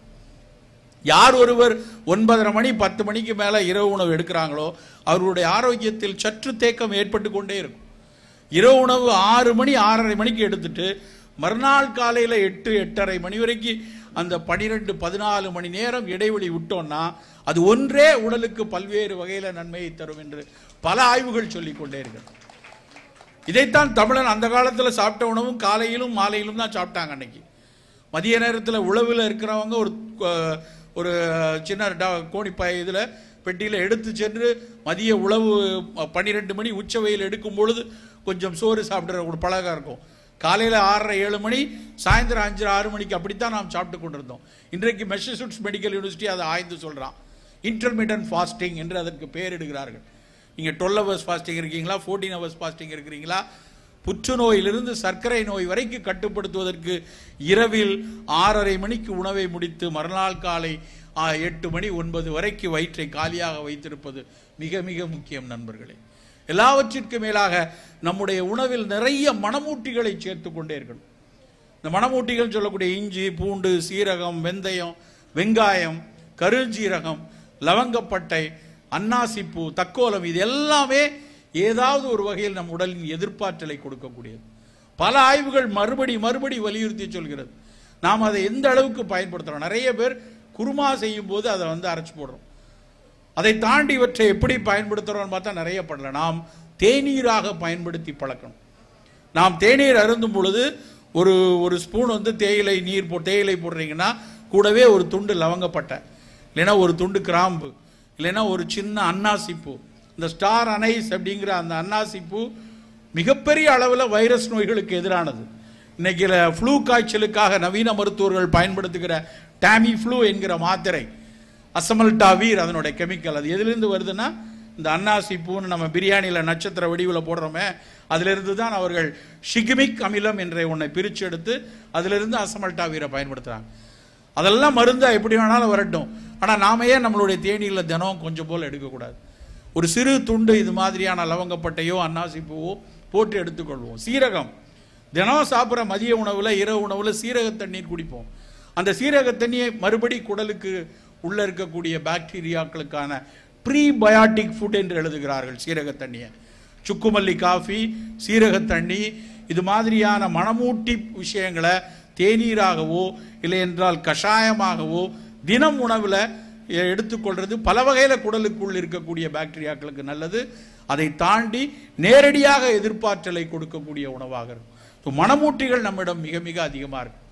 அதை தாண்டி பழங்கள் காலையிலையும் மதியத்திலையும் நம்முடைய முதல் உணவாக இருக்கணும். நிறைய பேர் டெசர்ட் அப்படின்னு ராத்திரி சாப்பிட்டதுக்கப்புறம் அதை போய் சாப்பிட்றான். அதில் ஐஸ்கிரீமை போட்டு குலோப் ஜாமுனை போட்டு நல்லா கட்டுன்னு கட்டிட்டு கடைசியில் பழங்களை சாப்பிட்றது பைத்தியக்காரத்தனம். முதல் உணவாக பழங்கள் இருக்கணும். தலை தித்திப்பு கடை கைப்பு என்று சொல்கிறது ஆச்சார கோவை. தலை தித்திப்புன்னா சாப்பிட ஆரம்பிக்கும் போது இனிப்பான பழங்கள் இருக்கணும். சாப்பிட ஆரம்பிக்கும் போது ஒரு ஜாங்கிரியை வச்சு சாப்பிட்றது பேர் தித்திப்பு இல்லை. சாப்பிட ஆரம்பிக்கும் போது பழங்கள் இருக்கணும். கடைசியாக கசப்பு, கடை கைப்பு என்று சொல்கிறார்கள். அப்போ அப்படியான உணவு பரிமாறல் நம்முடைய வீட்டில் காலையிலும் இரவிலும் நாம் தொடர்ச்சியாக எடுத்துக்கொள்வது மிக மிக முக்கியம் நண்பர்களே. இன்றைக்கு நமக்கு சவாலாக இருப்பது 2 விஷய நோய்கள். ஒன்று தொற்று நோய்கள். மீண்டும் இது மாதிரியான பல்வேறு தொற்று நோய்கள் வருவதற்கும் நம் அடுத்த தலைமுறை அதை சந்திப்பதற்கும் நிச்சயமாக வாய்ப்புகள் மிக அதிகம். சூழலில் நடக்கக்கூடிய வன்முறைகளிலும் புவி வெப்படைதல் இருப்பதிலும் மீண்டும் மீண்டும் அடுத்த தலைமுறைக்கான சவாலில் ஒன்று இது போன்ற தொற்று நோய்கள். இன்னொரு மிகப்பெரிய சவால் இப்பொழுதும் எப்பொழுதும் இருந்து கொண்டே இருக்கிற தொற்றாத வாழ்வியல் நோய் கூட்டம். நான் திட்டக்குழுவில் இருக்கிறேன். தொடர்ச்சியாக இந்த எண்களை பார்த்து கொண்டே இருக்கிறேன். தமிழ்நாட்டில் 3.6 கோடி மக்கள் ஆண்கள், 3.6 கோடி மக்கள் பெண்கள், 75 லட்சம் குழந்தைகள் இருக்கு. கிட்டத்தட்ட 1 கோடி பேர் சர்க்கரை நோயாளில் இருக்காங்க. கிட்டத்தட்ட 90 லட்சத்துலேருந்து 1 கோடி பேர் சர்க்கரை நோயாளி. ஐஜிடி என்கிற ஒரு ஆரம்ப கட்ட இம்பேர்டு குளுக்கோஸ் டாலரன்ஸ் வாங்க, அதிலிருந்து முழுமையாக இருக்கக்கூடிய சர்க்கரை வியாதி வரைக்கும் 1 கோடி பேர் இருக்காங்க. அது நிறைய பேருக்கு தெரிஞ்சது தான். ஆனால் தெரியாது என்னன்னா வெறும் 10% பேர் தான் அதை கட்டுப்பாட்டில் வைத்திருக்கிறார். 90 லட்சம் பேருக்கு வந்து கட்டுப்பாடு இல்லை. அறிவியல் என்ன சொல்கிறது என்றால், ஒரு கட்டுப்பாடில்லாத சர்க்கரை நோயாளிகளில் 30% பேர் தன்னுடைய வாழ்நாளில் மாரடைப்பையோ புற்றுநோய்களில் ஏதாவது ஒன்றையோ பக்கவாதத்தையோ பெறுவதற்கான சாத்தியம் மிக மிக மிக அதிகம். நமக்கு 75 வயசு இன்னைக்கு இருக்கலாம், 72 73 வயசு தமிழ்நாட்டினுடைய ஆவரேஜ் ஏஜ் ஸ்பேன் 73 74. 40 வயதில் சர்க்கரை நோய் வரக்கூடிய நபர்கள் நம்மகிட்ட நிறைய பேர். அந்த 40 வயசுல சர்க்கரை வந்து 30 வருஷத்தில் அடுத்த 30 வருஷம் 70 வயசுக்குள்ள நாம் கட்டுப்பாட்டில் வைக்கவில்லை என்றால் இந்த மாதிரியான நோய் கூட்டத்தில் சிக்கக்கூடிய வாய்ப்பு மிக மிக அதிகம். நம்ம எந்த மருத்துவ முறை வேணாலும் எடுத்துக்கொள்வோம், சித்த மருத்துவமோ ஆயுர்வேதமோ நவீன மருத்துவமோ எது வேணாலும் எடுத்துக்கொள்ளுங்க.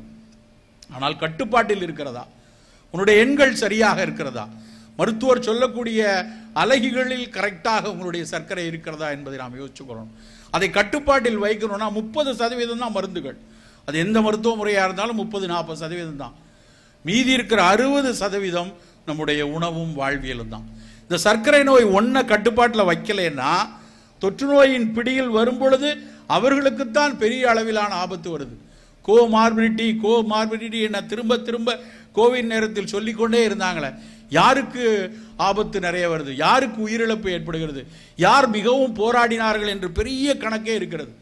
20, 21, 22 3 வருடங்களில் நடந்த மரணங்கள், 3 வருடங்களில் சர்க்கரையினுடைய நோயினுடைய கட்டமைப்பு, புதிதாக தோன்றிய இன்சுலின் டிபெண்டன்ட் சர்க்கரை நோயாளிகள், புதிதாக சர்க்கரை நோயில் நடந்த மரணங்கள் குறித்தெல்லாம் லான்செட், NMG நிறைய பத்திரிகைகள் தொடர்ச்சியாக ஆய்வறிக்கைகள் சொன்று கொண்டே இருக்குது. என்ன அவற்றினுடைய சாராம்சம் எல்லாம் என்னன்னு பார்த்தா, நோயை கட்டுப்பாட்டில் வைத்துக் கொள்ளுங்கள். நோய் வராமல் நம்முடைய அடுத்த தலைமுறையை பார்த்து கொள்ளணும். ஒருவேளை இருந்தால் அதை கட்டுப்பாட்டில் வைத்துக் கொள்ள வேண்டும். அந்த கட்டுப்பாட்டில் வைக்க வேண்டும் என்றால் நம்முடைய உணவில் கசப்பும் துவர்ப்பும் அதிகமாக இருக்கணும். 6 சுவையும் வேண்டும், அத்தியாவசியம் 6 சுவையும். ஆனால் அந்த 6 சுவையில் 45 தாண்டிட்டோம் அப்படின்னா நம்முடைய உணவில் கசப்பும் துவர்ப்பும் பிரதானமாக இருக்கணும். இனிப்பு, உப்பு, கார்ப்பு, புளிப்பு. ஆனால் அந்த நாள் தான் நம்மகிட்ட அதிகமாக இருக்கு. நல்லா யோசிச்சு பாருங்க, போன ஒரு வாரத்தில் எத்தனை பேர் இந்த இடத்துல கசப்பும் துவர்ப்பும் தினசரி சாப்பிட்ருப்போம். தினசரி சாப்பிட்டவங்க எத்தனை பேர் இருப்போம்? இருக்காது. அதுவும் கூட கசப்பாக பாவக்காய் பொரியல் போட்டால் கூட அதில் நிறைய வெல்லம் போட்டு நிறைய சர்க்கரை போட்டு, எங்கள் வீட்டில் பாவக்காய் மாதிரியே கசக்காது, அவ்வளோ ஸ்வீட்டாக செய்வோன்னு சொல்லி அதை கெடுத்துக்கிட்டு இருக்கோம். அதுக்கு பேர் கசப்பு இல்லை. கசப்பான உணவுகள், நல்ல கருவேப்பிலை துவையல், நல்ல பாவக்காய் பொரியல், நல்ல வெந்தயம், துவர்ப்புனா வாழைப்பூ, வாழைத்தண்டு, வாரத்தில் 1 நாள் 2 நாள் இதில் ஏதாவது ஒன்று இருந்து கொண்டே இருக்கணும். அப்படியான உணவை நம்முடைய உணவில் தினசரி எடுக்கும்போது தான் இந்த சர்க்கரை வராமல் காத்துக்கொள்ளலாம், வந்திருந்தாலும் ஆளுமையோடு வைத்துக் கொள்ளலாம். இது மட்டும் பத்தாது, உணவு மட்டும் பத்தாது, உடல் உழைப்பு முக்கியம். உடல் உழைப்புனா நடையிலிருந்து ஆரம்பிப்போம். வேற எதுவும் நம்மளால் உடற்பயிற்சிக்கு நேரம் இல்லை என்றால் கூட தினசரி 1 மணி நேரம் நட. அந்த 1 மணி நேரம் நடக்கிற நடையில் பல்வேறு அந்த மைக்ரோ வெசல்ஸ் என்ன சொல்லக்கூடிய சிறுநீரகத்திலும் இதயத்துக்கும் போகக்கூடிய இரத்த நாளங்களுக்கு அது நலம் கொடுக்கும். வெறும் எடை குறைக்கிறதுக்காக இல்லை. நடை பல பேர் சொல்லுவாங்க, ஒன்றும் பெருசாக எடை குறையிலையே, எடை குறைப்பதற்கு வேறு பயிற்சி செய்யுங்க. ஆனால் நடக்க நடக்க சர்க்கரை நோயினுடைய பல தாக்கங்கள் உங்களுக்கு வராமல், ரொம்ப குறிப்பாக இரத்த கொதிப்பின் தாக்கங்கள் வராமல் பார்த்து கொள்ளலாம். ஸோ நடை வேணும், சரியான உணவு வேணும், சரியான மனப்பயிற்சி வேணும். இதையெல்லாம் தாண்டி மறுபடி மீண்டும் இந்த பூ உலகில் நம்முடைய அடுத்த தலைமுறை சிறப்பாக இருக்கணும். வேறு நோய்கள், இது மாதிரியான ஜூனோட்டிக் வைரஸ்கள் வரக்கூடாது என்றால் சூழலை பாதுகாப்பாக வைத்துக் கொள்ளணும். குறிப்பாக ராமநாதபுரம் உலகத்தில் மிக மிக முக்கியமான ஒரு வளைகுடா, மிக மிக முக்கியமான கடற்கரை இந்த இடம். இதை பற்றி முகமது ஷெரீப் எப்படி திரும்ப திரும்ப ஒரு முகவையின் முகவரியாக இங்கே இருக்கக்கூடிய மத நல்லிணக்கத்தை பற்றி மிக அழகாக பல்வேறு விஷயங்களை எழுதினாங்களோ, இன்னொரு விஷயம், இந்த இடத்தில் இருக்கக்கூடிய சூழலை சரியாக வைத்துக் கொண்டால் அது ஒட்டுமொத்த தமிழகத்திற்கும் மிகச் சரியாக இருக்கும். மிக கவனமாக இருக்க வேண்டும். நம்முடைய கடற்கரை ரொம்ப ரொம்ப முக்கியமானது. இந்த கடற்கரையை ஒட்டி இருக்கக்கூடிய பாறைகளும், இந்த கடற்கரையை ஒட்டி இருக்கக்கூடிய கடலினுடைய மீன்களின் வளமும் இந்த நாட்டினுடைய ஒட்டுமொத்த மக்களின் நலத்திற்கும் அது மிகச்சிறப்பான ஒரு விஷயமாக இருக்கும். ஸோ சூழலை பாதுகாப்போம், நம்முடைய உணவில் அக்கறையோடு இருப்போம், மற்ற அத்தனை சக உயிரிகளையும் நேசித்து வாழ்வோம் என்று கூறிக்கொண்டு வாய்ப்பளித்தமைக்கு நன்றி கூறி விடைபெறுகிறேன். வணக்கம். ஒரு மனிதனுடைய வரலாற்றை, ஒரு அறிஞருடைய வரலாற்றை ஒரு தலைவருடைய வரலாற்றை எதன் மூலமாக தெரிந்து கொள்கிறோம்? வாசிப்பின் மூலமாகத்தான் அதை உள்வாங்கி உணர்ந்து கொள்கிறோம். அன்பானவர்களே, ஒவ்வொரு எழுத்துக்கும் ஒரு வலிமை உண்டு. அதனால்தான் மகாகவி பாரதி சொன்னான், எழுத்தும் தெய்வம் எழுதுவோரும் தெய்வம் என்று சொன்னார். வந்தே மாதரம் என்ற 2 வார்த்தைகள் எவ்வளவு ஒரு உத்வேகத்தை கொடுத்தது ஒரு காலகட்டத்தில். என்று தனியும் இந்த சுதந்திர தாகம், என்று மடியும் எங்கள் அடிமையின் மோகம் என்ற 2 தொடர்களை தந்தானே வையகத்துக்கு மகாகவி பாரதி. அது எப்படிப்பட்ட ஒரு உருக்கத்தை உலகத்துக்கு, இந்தியாவுக்கு தந்தது? சிந்தித்து பார்க்க வேண்டும். வெள்ளையனே வெளியேறு என்ற வாசகம் எத்தனை செய்தித்தாள்களில் வந்தது. அந்த தேச புரட்சிக்கு அந்த சொல்தானே காரணமாக இருந்தது. அதனாலதான் பிள்ளைகளுக்கு நல்ல வார்த்தைகள், என்ன மனிதனை தீர்மானிப்பது மனம்.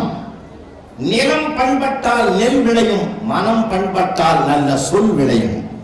அப்போ ஒரு மனிதனுடைய மனதை பண்படுத்துவது எது என்றால், அந்த மனதை உழுது அதை செம்மைப்படுத்தி அதில் நல்ல சிந்தனைகளை உருவாக்குகிற ஆற்றல் ஒவ்வொரு புத்தகத்திற்கும் இருக்கிறது. அந்த வலிமையான புத்தகங்களை பிள்ளைகளுக்கு வாங்கி கொடுங்கள். தயவு செஞ்சு எல்லா பிள்ளைகளும் இங்க பாருங்க, பெண் பிள்ளைகள்லாம் வந்து அழகா பாடிச்சிங்க. ஒரு சின்ன தடங்கள் இல்லாம கூட அந்த பிள்ளைகள் தாய்மொழி வாழ்த்தை, தமிழ் தாய் வாழ்த்தை அவ்வளவு அழகாக பாடினாங்க. பாடின அந்த பிள்ளைகளுக்கு ஒரு கைத்தட்டு கொடுக்கணும். ஏன்னா பெண் பிள்ளைகளுக்கும் ஆண் பிள்ளைகளுக்கும் வித்தியாசம் இருக்கு. நான் பல ஆண்டுகள் ஆசிரியர், 36 ஆண்டுகள் ஆசிரியர் பணியில் இருந்தவன், அதனால சொல்றேன். 2006 மேதர் அப்துல் கலாம் அவர்களோடு சந்தித்து 2 நாட்கள் ஐயாவோடு இருந்தவன். எதற்காக சொல்றேன்னா, பிள்ளைகளை நான் நேசிக்கிற போது நான் புரிஞ்சுக்கிட்ட உண்மைகள் பல. ஆண் குழந்தைக்கு பெண் குழந்தைக்கு வித்தியாசம் இருக்கு. ஒரு கேள்விக்கு ஆன்சர் தெரிஞ்சாதான் ஒரு பெண் குழந்தை பதில் எழுதும். பதிலே தெரியாட்டாலும் பக்கம் பக்கமா எழுதுறோம். நம்ம ஆள் தான் சூப்பரா எழுதுறோம்.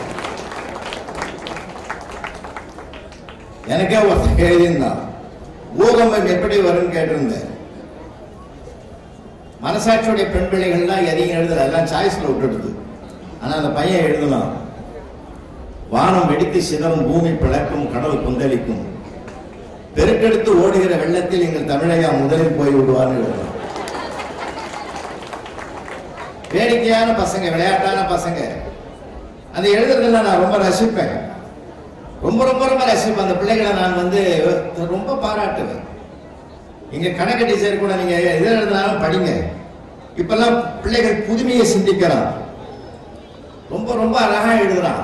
அந்த எழுதுற திறமையை கொடுங்க. பிற்காலத்தில் அவன் ஒரு கவிஞராக வந்து கவிதைகள் படைப்பான், சரித்திர நாவல்களை படைப்பான். கதைகளின் புதினத்தின் மூலமாக இந்த புத்துலகத்தை உருவாக்க வேண்டும் என்று முயற்சி செய்வான். எழுதுற வைங்க, அதை ரசிங்க. நீங்க ஆச்சரியப்படுவீங்க. சார், என்னுடைய 7ஆம் கிளாஸ் பையன் ஒருத்தர் எழுதுறான் சார், சுசுகி ஹைவேஸ்ல பறக்குது, அதை முந்தனோடு யமகா பறக்குது. இதை ரெண்டையும் நாமும் பார்க்கிறோம்.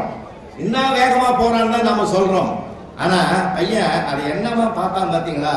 சுசுகிக்கும் யமகாவுக்கும் போட்டி, ஜெயித்தது ஆம்புலன்ஸ். சார், நீங்க இதை விட என்ன சார் சிந்தனை கொடுக்க முடியும்?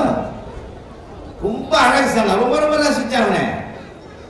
செய்த பாவங்களை தொலைக்க நதிகளில் மூழ்கினோம், நதிகளை தொலைத்த பாவத்தை எங்கே மூழ்கி தீர்ப்பது? இதை விட ஒரு சிந்தனை, சமுதாய சிந்தனை எப்படி வர முடியும்? தயவு செஞ்சு பிள்ளைகளுடைய பொது ஞானத்துக்கு ஒரு வாய்ப்பு கொடுங்க, படிக்க சொல்லுங்க. அதே சமயத்துல அவனுடைய மனசுக்குள்ள என்ன இருக்குதுன்னு பாருங்க. மனசுக்குள்ள என்ன இருக்கு? எங்க ஆசிரியர்கள்லாம் அப்படிதான் சார் எங்களை நடத்தினாங்க. அவங்களுடைய பார்வையில நாங்கள் படித்த பல படிப்பினைகளை புரிந்து கொண்டோம். ஏன்னா சில சமயங்கள்ல சுவாமி விவேகானந்தருடைய தேசபக்தி சிந்தனைகளை எல்லாம் நான் பலமுறை உள்வாங்கிக் கொண்டதனால்தான் இந்திய தேச விடுதலைக்கே நான் தலைமையேற்றேன் என்று மகாத்மா காந்தியடிகள் சத்திய சோதனையில் எழுதியிருக்கிறார் என்றால் எப்படிப்பட்ட ஆற்றல் வாய்ந்த வார்த்தைகளை அந்த புத்தகத்தில் அவர் பதிவு செய்திருப்பார் என்று சிந்தித்து பார்க்க வேண்டும். ஏன்னா எழுத்துக்களுக்கு அவ்வளவு வலிமை இருக்கு. காலம் எழுத்தாளனை கொல்லும், காலம் எழுத்தாளனை கொல்லும். ஆனால் எழுத்தாளரின் எழுத்துக்களோ காலத்தை கொண்டு ஜெயித்து நிற்கும். இதுதான் எழுத்துக்கு இருக்கக்கூடிய ஒரு உயர்ந்த சிறப்பு. 2000 வருஷத்துக்கு முன்னாடி இருந்தா சார் திருவள்ளுவர், கருப்பா சிவப்பா உயரமா குள்ளமா யாருக்கு தெரியும்? யாருக்கும் தெரியாது. ஆனால் அவர் எழுதி வைத்த 1330 குறட்பாக்களும் உலக மக்களுக்கே வழிகாட்டுகிற வாழ்வியல் நூலாக இன்றைக்கு இருந்து அவருடைய பெயரை வாழ வைத்துக் கொண்டிருக்கிறது என்றால் அதுதான் படைப்பாளனுக்கு கிடைக்கிற மிகப்பெரிய அற்புதம். இன்னும் சொல்ல போனால் ஒவ்வொரு நூலை படைக்கிற ஒவ்வொரு நூல் படைப்பாளரும் இறைவனுக்கு சமமானவர்கள். நான் வணங்குகிற அற்புதமான மிகப்பெரிய கவிஞர் கவிக்கோ அப்துல் ரஹ்மான் அவர்களுடைய கவிதைகளை எல்லாம் உருது மொழியில் இருந்த கவிதைகளை எல்லாம் உள்வாங்கி உணர்வுபூர்வமாக தமிழுக்கு கொடையாக தந்த பெருமகனார் அவர். அப்படிப்பட்ட ஒரு நிறைய நூல்களை வாங்கி கொடுங்க, சிறந்த சிந்தனைகளை வளர்க்கக்கூடிய நூல்களை வாங்கி கொடுங்க. ஏன்னா மனிதனை தீர்மானிப்பது மனம் என்றால் காலால் நடக்கிற கால்நடைகளுக்கு கால்நடைகள் பேரு, நமக்கும் காலால் தான் நடக்கிறோம். ஆனால் நமக்கு மனிதன் ஏன் பேரு? காலை விட மனதால் நடக்கிற மகத்துவத்தை நாம் பெற்றிருப்பதனால் மனிதன் என்பது மனம் என்ற சொல்லிலிருந்துதான் வந்தது என்றால் அந்த மனதை செம்மைப்படுத்துகிற மிகப்பெரிய அருமையும் பெருமையும் நூல்களுக்கு மட்டும்தான் வாய்க்க பெற்றது. சாதாரணமான விஷயம் இல்லை. விளையாட்டங்க சொல்லுவாங்க, தாம்பரத்தில் ஒருத்தர் புத்தகம் எழுதினார். அவருக்கு ஒரு விழாவே நடத்தினாங்க. விழாவை நடத்தி அவருக்கு 1 லட்சம் ரூபாய் பரிசு கொடுத்தாங்க மேடையிலே. அவர் என்ன பண்ணாரு, தன்னுடைய சம்சாரத்தை கூப்பிட்டாரு மேடையில, இந்த 1 லட்சம் ரூபாய் உனக்கு தான் பொருந்தும் கையில கொடுத்து பாராட்டினார். அந்த அம்மாவுக்கு கைகாலாம் நடுங்குது. வீட்டுக்கு வந்தது, ஏயா திடீர்னு என்னை கூப்பிட்டு அந்த 1 லட்சம் ரூபாய் உனக்கு தான் சொல்லி என்கிட்ட கொடுத்தியே, அந்த புத்தகத்துக்கு பேர் கூட எனக்கு தெரியாது, யாராவது கேள்வி கேட்டிருந்தா நான் என்ன பதில் சொல்றது, இந்த மாதிரி ஒரு இக்கட்டில் என்னை மாட்டி விட்டுட்டேன்னு. அவர் சிரிச்சுக்கிட்டே சொன்னாரு, எழுத்தாளரு, அந்த நூல் வர்றதுக்கு காரணமே நீதாமா. நீ என்கிட்ட போசிக்கிட்டு உங்க அம்மா வீட்டுக்கு போயிருந்தல 3 மாசம், அப்ப எழுதின புஸ்தகம் அது. ஆனா எதுக்காகனா ஒரு நெருக்கடியில கூட அந்த மனுஷன் நிமிர்ந்து நின்று உலகத்துக்கு ஒரு புத்தக படையலை கொடுத்திருக்கிறான்னா, புத்தகம் எழுதுறது லேசான விஷயம் இல்லை சார், அது ஒரு சுகப்பிரசவம். ஒவ்வொரு எழுத்தாளருக்கும் ஒரு சுகப்பிரசவம் அந்த புத்தகம் எழுதுறது. அந்த புத்தகத்தை பாருங்க, நீங்க அந்த புத்தகங்களை பார்த்துருப்பீங்க, அத்தனை புத்தகங்களும் உங்களை பார்க்குது. நான் இப்படி பார்க்கிறேன், ஒவ்வொரு புத்தகம் ஒரு குழந்தைக்கு சமமானது. என்னை யாராவது கையில் எடுப்பார்களா என்று ஏங்குகிற குழந்தையை போல் அங்கே அடுக்கி வைக்கப்பட்டிருக்கிறது என்றால் அந்த குழந்தையை கையில் எடுப்பதற்கு நீங்கள் தயங்காதீர்கள். அந்த குழந்தையை நீங்கள் கையில் எடுத்தால் உங்களை உயரத்துக்கு கொண்டு வரும். இன்னும் சொல்ல போனால் புத்தகத்தை நாம் தலைகுனிந்து படிக்கிறோம். தலைகுனிந்து படிக்கிறவர்களை எல்லாம் உலகம் தலைநிமிர வைப்பதுதான் வரலாறாக இருக்கிறது என்றால் புத்தகம் அப்படி. இன்னொன்னு பாருங்க, இந்த புத்தகத்தை எப்படி விரிங்க, அப்படி மூடி இருக்கிற புத்தகத்தை அப்படி விரிச்சீங்கன்னா ஒரு பறவையின் சிறகுகளை போல இருக்க வேண்டும். நம்முடைய மனம் அதில் லயித்து போய்விட்டால் எந்த அளவுக்கு உயரத்துக்கு போக முடியுமோ அந்த அளவுக்கு நம்மை உயரத்துக்கு கொண்டு போகிற வல்லமை அந்த வாசகங்களுக்கு உள்ளே இருக்கிற வலிமையை நாம் பார்க்கலாம். நிறைய படிங்க. அது மட்டும் இல்ல, இங்க இருக்கிற பிள்ளைகளுக்கெல்லாம் நான் சொல்றேன், நிறைய படிக்கிறது மட்டும் இல்ல, நிறைய குறிப்பிடுங்க. அந்த குறிப்புகளுக்கு ஆரம்ப காலத்துல படிக்கிறது வேற, போக போக படிக்கிறது நமக்கு இன்னொரு சிந்தனையை உருவாக்கி தரும். எண்ணம் சொல்லாகிறது, சொல் செயலாகிறது. அப்போ நம்முடைய எண்ணங்கள் எப்பொழுதும் தூய்மையுடையதாக இருக்கணும். இன்னும் சொல்ல போனால் வெள்ளத்தனைய மலர் நீட்ட மாந்தரிடம் உள்ளத்தனையது உயர்வுள்ள நம்முடைய மனம் எந்த அளவுக்கு உயர்வை நோக்கி போகிறதோ அந்த அளவுக்கு தான் நம்ம அந்த உயரத்தை எட்ட முடியும், சிகரத்தை தொட முடியும் என்றால் புத்தகம் அதற்கு பெருந்துணை செய்யும். நிறைய அறிஞருடைய புத்தகங்களை வாங்குங்க. உலக வரலாற்றில் என்ன தெரியுமா, 2 பெரியவர்கள் உள்ளே நுழைந்து அவர்கள் வாசிக்கிற வரையில் அந்த நூலகம் திறந்திருக்கும். அவர்களாக வாசித்து முடித்துவிட்டு புறப்படுகிற பிறகுதான் அந்த நூலகமே மூடப்படும். அந்த சரித்திர சாதனையை படைத்தவர்கள் வடக்கே அண்ணல் அம்பேத்கர் அவர்கள், தெற்கே பேரறிஞர் அண்ணா அவர்கள். 2 அறிஞர்கள் உள்ள நுழைந்தால் அவர்கள் படித்து முடிக்கிற வரையில் அந்த நூலகம் திறந்திருக்கும். உங்களுக்கு வரலாறுகளை நிறைய பேர் சொல்லி இருப்பார்கள். பகத்சிங் கூட சிறையில் இருக்கிற போது தனக்கு இட்ட தூக்கு தண்டனையை கொஞ்ச நேரம் தள்ளி வைத்து சொன்னான். ஏன் என்று கேட்டார்கள் காவல்துறை அதிகாரி. ஜெயிலர் கேட்டார், நான் படித்துக் கொண்டிருக்கிற நூலில் இன்னும் சில பக்கங்கள் இருக்கிறது, அது முடிகிற வரையில் எனக்கு அந்த வாய்ப்பை கொடுங்கள் என்று கேட்டான் என்றார். மரணத்தை தழுவுகிற நேரத்தில் கூட மனதை தொடுகிற நூல்தான் முக்கியம் என்று அதை கருதினான் என்றால் இந்த வரலாறு நம்மை எல்லாம் படிக்க தூண்டுகிற வரலாறு. நிறைய பிள்ளைகளுக்கு படிக்க வைங்க, மகிழ்ச்சியா இருக்கட்டும். இன்னும் பாட புத்தகத்தை மட்டும் படிச்சுட்டா போகுதுன்னு நினைக்காதீங்க. நான் ஒரு சின்ன உதாரணம் சொல்றேன். நம்ம வீட்டுல போர் போட்டிருக்கோம், போர் ஏர்லாக் ஆகி போச்சு, இறக்கல உடனே என்ன பண்றான், ஏர்லாக் எடுத்துட்டு ஒரு 5 வாளி தண்ணீர் ஊத்துறோம் இல்ல, அப்புறம் நீங்க ஸ்டார்ட் பண்றீங்க, போர்ஸா இருக்குது, ஊத்துன 5 வாளி தண்ணி மட்டும் வெளியில வர்றதில்லை, ஏற்கனவே ஊறி கிடக்கிற தண்ணீரும் வெளியிலே வருகிறது என்றால் இந்த 5 சப்ஜெக்ட் ஏற்கனவே உள்ளத்தில் ஊறி கிடக்கிற அறிவுபூர்வமான செய்திகளை வெளியிலே கொண்டு வருவதற்கு ஒரு வாய்ப்பை கொடுக்குமே தவிர அதுவே அறிவாகாது. நிறைய பிள்ளைகளை படிக்க வைங்க, தூண்டுங்க, ஆசைப்பட வைங்க.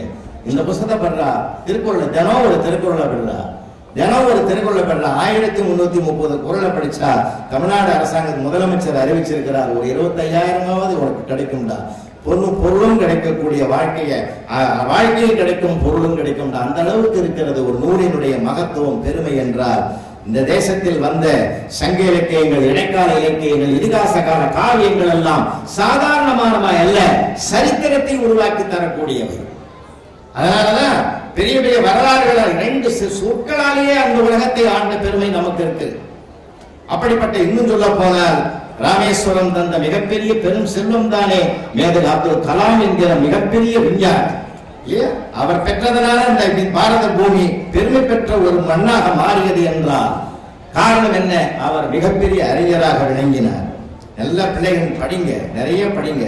புத்தகத்தை தாண்டி புத்தியை கூர்மைப்படுத்துகிற மிகச்சிறந்த வல்லமை பொருந்திய நூல்களை எல்லாம் படிங்க.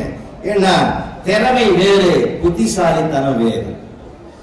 திறமை வேற, புத்திசாலித்தனம் வேற. ஏன்னா நிறைய புத்திசாலித்தனமான பிள்ளைகள் நிறைய பேர் இருக்கும். ஆனா இப்போ இருக்கிற பிரில்லியண்டான பசங்களுக்கு ஊக்கப்படுத்துங்க, அவனை இன்னும் கொஞ்சம் உற்சாகப்படுத்துங்க. இன்னும் சொல்ல போனா சேட்டை பண்ற பிள்ளைகளுக்கு தான் நிறைய திறமை இருக்கும், நிறைய டேலண்ட் இருக்கும். அவங்களை மடைமாற்றம் செய்து வாசிக்க வைங்க, நிச்சயமாக அவன் மிகப்பெரிய அறிஞனாக பிற்காலத்தில் ஜொலிப்பான். பள்ளிக்கூடம் போன ஒரே நாள் தானே போனான் ஒரு பிள்ளை, ஆனால் உலகத்துக்கு வெளிச்சம் தருகிற விஞ்ஞானியாக உருவாக்கியது யார்? அவங்க அம்மா தாமஸ் ஆல்வா எடிசனுடைய வரலாறு சாதாரண வரலாறு அல்ல. நீங்க தாய்மார்கள் நினைச்சா போதும். உண்மையிலே சொல்றேன், பிள்ளைகளை படிக்க வைக்க ஊக்கப்படுத்துங்க, சந்தோஷப்படுத்துங்க, அவனுடைய அறிவை பாராட்டுங்க. பாராட்டுகிற அந்த பாராட்டு தான் அவனை பண்படுத்தும். ஏன்னா நாமெல்லாம் போற ஸ்டைல் எப்படி இருக்குதுன்னா, நான் கொஞ்சம் வருத்தத்தோட சொல்றேன், மார்க் வாங்குற பிள்ளைதான் பெரிய மனிதன் அப்படின்னு நாம நினைக்கிறோம். மார்க்கை விட அவனுடைய மதிப்பு தான் முக்கியம் என்று நானும் சற்று மாற வேண்டும் என்று உங்களை அன்போடு கேட்டுக் கொள்கிறேன். மார்க்கை தருவது பாட புத்தகம், மதிப்பை தருவது பொது புத்தகங்கள் என்றால் அந்த பொது புத்தகங்களை வாங்கி கொடுங்க, அறிவுபூர்வமா கொடுங்க. நான் தான் சார் நமக்கு வெறும் பிரசன்ஸ் ஆஃப் மைண்ட், நான் பேரறிஞர் அண்ணா அவர்களுடைய பிரசன்ஸ் ஆஃப் மைண்ட் நான் நிறைய பார்த்துக்கணும் இல்லையா? எப்படிப்பட்ட மேடைகள் எல்லாம் அவர் சந்திச்சிருக்கிற நேரம் இல்லை, அதெல்லாம் விளக்கிட்டு போனா எங்கேயோ போயிடும். உலக சரித்திரத்தை 2 சொற்கள் தான் புரட்டி போட்டது அந்த வரலாறு உங்களுக்கு தெரியும் இல்லையா? உலகளாவிய மேடை ஒன்று சிகாகோவில் நடைபெற்ற போது மேடையில் போடப்பட்ட 33 நாற்காலியில் ஓரமாக உட்கார வைக்கப்பட்ட ஒரு துறவி அவருடைய அறிவினுடைய வியப்பினாலே மறுநாளே மையத்தில் உட்கார வைக்கப்பட்டார். எல்லாரும் லேடிஸ் அண்ட் ஜென்டில்மேன் என்று முழங்கிய கூட்டத்தில் பிரதர்ஸ் அண்ட் சிஸ்டர்ஸ் என்று இந்திய தேசத்தின் இறையாண்மையை, சகோதர சகோதரிகளை என்ற 2 சொற்களால் விதையாக்கின சுவாமி விவேகானந்தரை தான் இல்லையா? மறுநாளே என்ன நிகழ்ந்தது? உலக அழகியாக பட்டம் சூட்டிக் கொண்ட ஒரு பெண்ணொருத்தி சுவாமி விவேகானந்தரை சந்தித்து, நீ உலக அறிஞன், உலக அறிவாளி, நான் உலக அழகி, இருவரும் திருமணம் புரிந்து கொண்டு ஒரு குழந்தைக்கு தாய் தகப்பனானால் அந்த குழந்தை உலகத்தில் அறிவும் அழகும் நிறைந்த குழந்தை என்ற பட்டம், பெருமையும் சிறப்பும் பெறும், என்ன சொல்கிறீர்கள் என்று அந்த சாமிஜியை பார்த்து கேட்டார் அந்த அம்மா. அவர் சொன்னார், உங்கள் விருப்பம் நிறைவேற வேண்டுமானால் ஓராண்டு காலம் பொறுத்திருக்க வேண்டும் தாயே. நீங்கள் விரும்புகிற பிள்ளை அறிவும் அழகும் வாய்ந்த மகன் கிடைத்து விட்டான் தாயே, அந்த மகன் நான் தான், என்னை பெற்ற தாய் நீதான் என்று மணக்க வந்தவளை தாயாக பார்த்த ஒரு மனிதனுடைய வரலாறு உலகத்தையே வியக்க வைத்தது என்றால் எவ்வளவு பெரிய பெருமை. அந்த வரலாற்றை படிக்க வைங்க, மகாகவி பாரதியாரை படிக்க வைங்க. பாவேந்தர் பாரதிதாசனை படிக்க வைங்க. ஒரு நம்முடைய மொழி உணர்வு, ஏன்னா நம்ம காலத்தால ஆங்கில மொழி அதிகமாக வளர்ந்து கொண்டிருக்கிற நேரத்தில் தமிழ் உணர்வும் தழைக்க வேண்டும் என்றால் நிறைய தமிழ் நூல்களை வாங்குங்க. ஒரு எழுத்தாளரையும் நாம் வாழ வைக்கிற பெருமைக்கு ஆளாகிறோம் என்று அன்போடு இந்த நேரத்தில் சொல்லிக் கொண்டதிலே பெருமைப்படுகிறேன். ஏன்னா அந்த தமிழ் மொழி நம்முடைய மொழி இருக்க தாய்மொழி, அவரவர் தாய்மொழி அவரவருக்கு உயர்ந்தது நான் இல்லைன்னு மறுக்கல. ஆனா நம்முடைய அன்னை மொழி இருக்கிறது, அது ஒரு தெய்வீக மொழியாக போற்றப்படுகிற ஒரு அழகான மொழி. ஒரு நான் சின்ன உதாரணம் சொல்லிட்டேங்களா, எங்க ஏரியாவிலேயே ஒரு ரோட்டரி தலைவர் ஒருத்தர் இருக்கார். நான் சொல்றது ஒரு 10 ஆண்டுகளுக்கு முந்தி. அவர் பேர் சிவகுமார்னு பேர். அவருடைய வீட்டுக்கு நான் போயிருந்தேன். அவர் சொன்னார், அவருடைய பையன் பேர் சாம்பசிவம். சாம்பு இந்த வாடான்னு. அந்த பையன் என்ன பண்ணா, அப்படியே துள்ளி துள்ளி தாவி தாவி போனான், நடந்து போகல. இப்ப நானு டாக்டர் சார்லாம் இருக்கணும்னா இப்பெல்லாம் நாங்கெல்லாம் நடந்துதான் போவோம். காரணம் என்னன்னா, நாங்க தூளியில போட்டு குழந்தை பருவத்தில் வளர்க்கப்பட்டவர்கள் இறங்கி அப்படித்தான் மெதுவா போவோம். இப்பெல்லாம் நாம என்ன பண்ணிட்டோம், ஸ்பிரிங்ல போட்டு அதில் ஆட்டி விட்டதுனால அது எகிரி எகிரி குச்சியே தூங்குது. அதனால இறங்கி போகும்போது அப்படியே எகிரி எகிரி குச்சி போகுது. நீங்க பல பசங்க அப்படிதான் போறோம். ஏன்னா அவன் வளர்ப்பு, நாமெல்லாம் காரணம், எதை விதைக்கிறோமோ அதெல்லாம் அறுவடை செய்வோம், அப்படிதான் போறோம். போறவன் என்ன பண்ணா, வேகமா போய் அந்த பால் டம்ளர் நிறைய அந்த சர்க்கரை இல்லாத கொடுத்து அந்த பாலை கொண்டாந்து டேபிள்ல வச்சான்.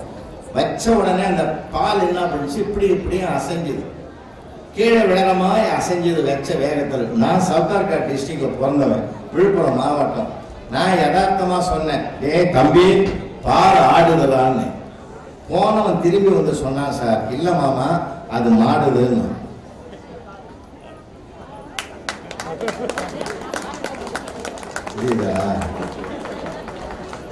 அது ஆடுதலான்றது நான் தழும்புதுன்னு சொல்லியிருக்கணும். அவன் ஆடுதுன்னு உடனே அது ஆட்டுப்பால் நினைச்சீங்க மாடுதுன்னா பார்த்தீங்களா, ஒரு சாதாரண ஒரு சொல்லி எப்படிப்பட்ட சுவையை தந்தது என்று அன்னை பூரா வியந்த தாய்மார்களை உங்களை நான் வணங்கி கேட்கிறேன். எப்ப பார்த்தாலும் அவனை ரசிங்கம்மா குழந்தைங்கள. குழந்தைகளை திட்டாதீர்கள், குழந்தைகள் வைரங்கள் திட்டாதீர்கள், தீட்டுங்கள் என்பதுதான் என்னுடைய அன்பான வேண்டுகோள். அவனா என்ன அழகா பேசலாம் தெரியுமா? இப்போ நானும் ரொம்ப நேசிப்பேன் பிள்ளைகளை. அன்னைக்கு கூட ஒரு பையன் அப்பாவை போய் கேட்கறான், டேடே இன்னைக்கு ஒரு ஸ்மால் பேரண்ட் மீட்டிங், நீங்க வரணும்னா. பிடிஏ மீட்டிங், பெற்றோர் ஆசிரியர் கழக மீட்டிங் நான் கேள்விப்பட்டிருக்கேன். அது என்ன ஸ்மால் பேரண்ட் மீட்டிங்? ஒன்றுமே தெரியாதுப்பா அவனுக்கு. நீங்க நான் எங்க மிஸ் 3 பேர் தான் மீட் பண்றோம். இது ஏதோ தப்பு பண்ணிட்டு வந்தது. அப்பாவை கூட்டின்னு வடான்னு இருக்காங்க.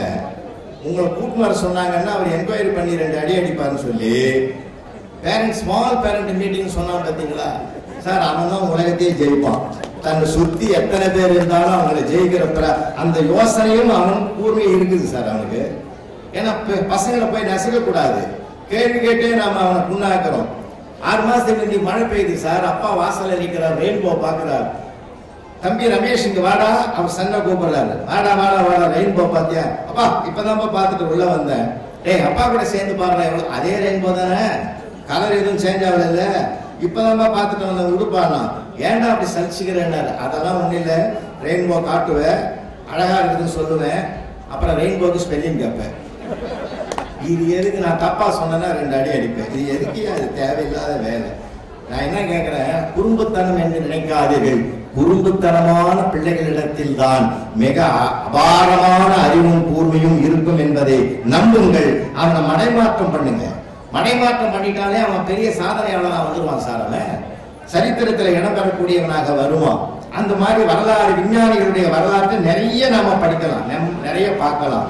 இன்னும் சொல்ல போனால் விஞ்ஞானம் என்பது வளர்ந்து கொண்டே வருவது, மெய்ஞானம் என்பது ஒரு வளர்ந்த நிலையில் இருப்பது. வளர்கின்ற அந்த அறிவியல் நுட்பங்கள் அவனுக்கு வளர வேண்டும் என்றால் நிறைய அறிவியல் சார்ந்த புத்தகங்களை வாங்கி கொடுங்க. மேதகு அப்துல் கலாம் அவருடைய நூல்களை எல்லாம் வாங்கி கொடுங்க. மயில்சாமி அண்ணாதுரை அவருடைய நூல்கள் இருக்கு, நிறைய வாங்கி கொடுங்க.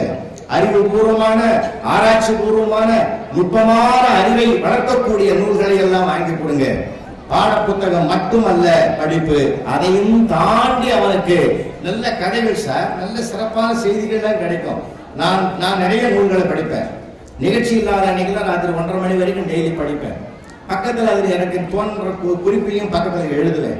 நான் அண்மையில படிச்சு வியந்து போன ஒரு வார்த்தை தெரியுமா உங்களுக்கு? ரொம்ப ஜெயகாந்தன் அவருடைய ஒரு கட்டுரையை படித்தேன். ஜெயகாந்தன் அவருடைய கட்டுரை படிக்கிற போது நாமெல்லாம் மூன்றாம் பாலினம் என்று திருநங்கைகளை சொல்றோம். அவர் அதற்கு ஒரு அழகான ஒரு செய்தி எழுதியிருந்தார். தமிழில் சந்தி பிழைகள் உண்டு, தமிழில் சந்தி பிழைகள் உண்டு, இவர்களோ சந்ததி பிழைகள்னு எழுதியிருந்தார். ரொம்ப ரொம்ப அருமையான விஷயம். அவன் என்ன சார் பண்ணுவான், அவங்க மேல தப்பு இல்ல, சந்தி பிழை போல சந்ததி பிழைகள் சொன்னார். பத்தி உண்மையிலேயே பாராட்டின நான் நினைச்சேன். அந்த ஒரு தொடர் நம்மை ஆட்கொள்ளும் தெரியுமா உங்களுக்கு? காதற்ற ஊசியும் வாராது காணும் கடைபிடிக்கின்ற ஒரு வாசகம் தான் சார் ஒரு பட்டினத்தாரையே நமக்கு தந்தது.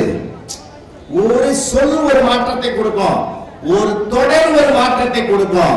அப்படின்னா ஒரு நூல் முழுமையும் ஒரு மனிதனை தெய்வமாக்குகிற வல்லமை பெற்றதுதான் இந்த மண்ணில் என்று சொன்னார். அந்த நூலுக்கு அவ்வளவு சக்தி இருக்கிறது, அவ்வளவு பெருமை இருக்குது.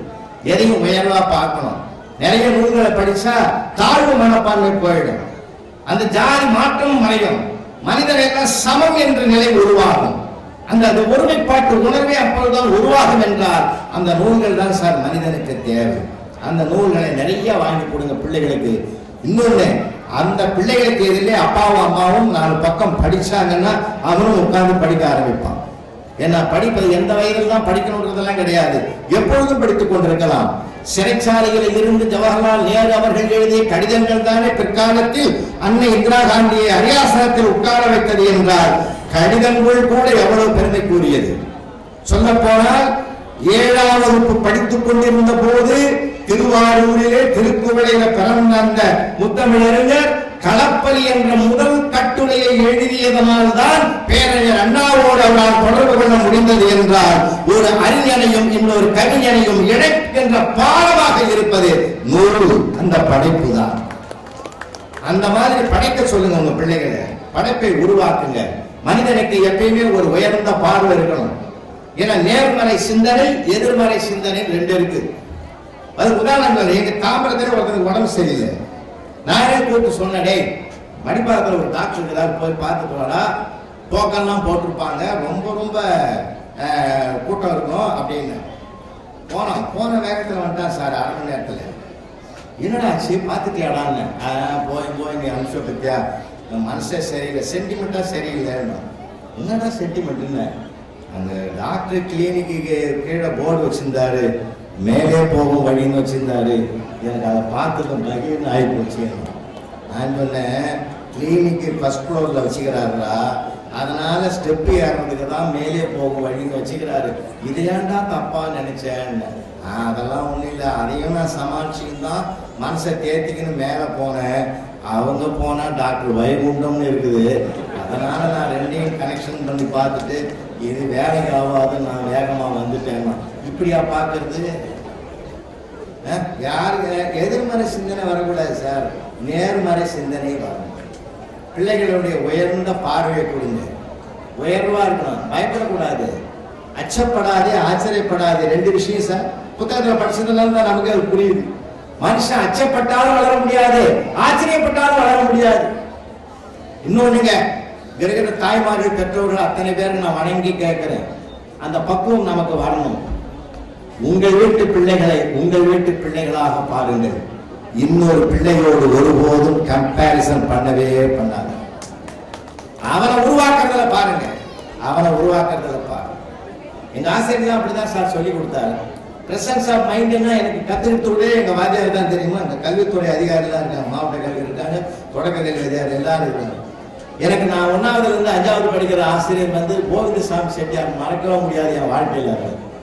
அவர் தான் ஓராசிரியர் பள்ளி, அவர் வந்தா பள்ளிக்கூடம் நடக்க, வரலாம் லீவு. ஆனா நாங்கெல்லாம் கடவுளை கும்பிடுவோம் சார், அவர் தினம் வரணும்னு. அவ்வளவு அன்பாக இருப்பார் சார், அவ்வளவு நேசிப்போம். நம்ம நிறைய பொது செய்திகளை சொல்லுவார், பொதுமையான செய்திகளை சொல்லுவார். நான் தான் கிளாஸ்ல படிக்கிற ஆளு, எந்த பாடமும் நான் தான் படிப்பேன். அன்னைக்கு வகுப்பறையில் படிக்க பழக்கம் தான் இன்றைக்கு மேடையில் உங்கள் முன் பேசுவதற்குரிய சிறப்பை என் ஆசிரியர் தந்தார் என்று நான் பெருமைப்படுகிறேன். ஏன் தெரியுமா, ஒரு ஆணையோ பெண்ணையோ உருவாக்கி உலகுக்கு தருவது ஒன்று கருவறை, இன்னொன்று வகுப்பறை. கருவறை உறவுக்கு தருகிறது, வகுப்பறை உலகுக்கு தருகிறது. இந்த உலகுக்கு என்னை கொடுத்தது வகுப்பறை தானே. அந்த ஆசிரியர் மறக்க முடியாது சார். உண்மையிலே சொல்ற ஒரு விஷயத்தை நான் சொன்னா உங்களுக்கு பெருமையா இருக்கும். அவருக்கு ஒரு நாள் ஸ்கூலுக்கு வராரு, சித்திரை மாசம் வெயிலு வந்தவர் என்ன பண்ணாரு, உடம்பு டயர்ட் ஆகி போச்சு. அப்ப என்ன பண்ணாரு, என்ன கூப்பிட்டு என்னடா பாடம் அப்படின்னாரு. சயின்ஸ் பாடம் சார், சயின்ஸ் பீரியடுன்னு. என்ன பாடம் பண்றா? மனிதன் பத்தி பாடம் சாருங்க. சரி சபாஷ் அடி. உடம்பு சரியில்லை, ஒரு மாதிரியா இருக்குதா, கொஞ்சம் ரெஸ்ட் எடுத்துட்டு வரேன்னு உள்ள போனார். அப்பெல்லாம் எந்த ஃபேன் கூட கிடையாது, ஒரு வாசலையும் கிடையாது. உள்ள போனா கட்டை பெஞ்சு, அந்த கட்டை பெஞ்சில் போயிட்டு சட்டையை அவுத்துட்டு அப்படி மாட்டிட்டு அணில பனியில் அவுத்துட்டு கட்டை 4 மணி வேஸ்டோடு அப்படியே அந்த கட்டை பெஞ்சில் படுத்தாரு. ஒரு 10 நிமிஷம் தான் சார் இருக்கும். அதுக்குள்ள டெப்டி இன்ஸ்பெக்டர் ஜீப்பு சத்தம் வாசல்ல கேட்டு, அந்த சத்தம் கேட்ட உடனே அங்கேயே ஆட்டோமேட்டிக்கா எழுந்து வந்துட்டார். எழுந்து அப்படியே வந்து நிக்கிறார் சார் எங்களுக்கு முன்னாடி. நான் பாடம் படிச்சுங்கிறேன், இவர் வந்து நிக்கிறாரு. டெப்டி இன்ஸ்பெக்டர் வலது கால உள்ள வைக்கிறாரு கிளாஸ் ரூம்ல. அவர் வலது கால வைக்கும், இவர் எங்க முன்னாடி வந்து நிற்கவும் சரியா இருக்குது. மனுஷன் பயப்படல, அச்சப்படல, ஆச்சரியப்படல, அப்படியே எங்களை பார்த்தார். என்ன பாக்க என்ன பாக்கா, இது விழா எலும்பு, இது இருதயம், நுரையீரல், வயிறு. ஆஹா அப்படி நாங்களும் ஆச்சரியமா பார்க்க, நாங்க எழுத கேட்க முடியுமா? இந்த டெப்டி இன்ஸ்பெக்டர் அப்படியே ரிவர்ஸ்ல போய் ஜீப்ல உட்காந்துட்டார். போனா அவர் கண் கடங்கல. டிரைவர் பக்கத்துல இருந்து கேட்டாரு, ஐயா என்ன ஆச்சுன்னு. அந்த தெய்வத்தை கூப்பிடியா, அந்த தெய்வத்தை கூப்பிடியா.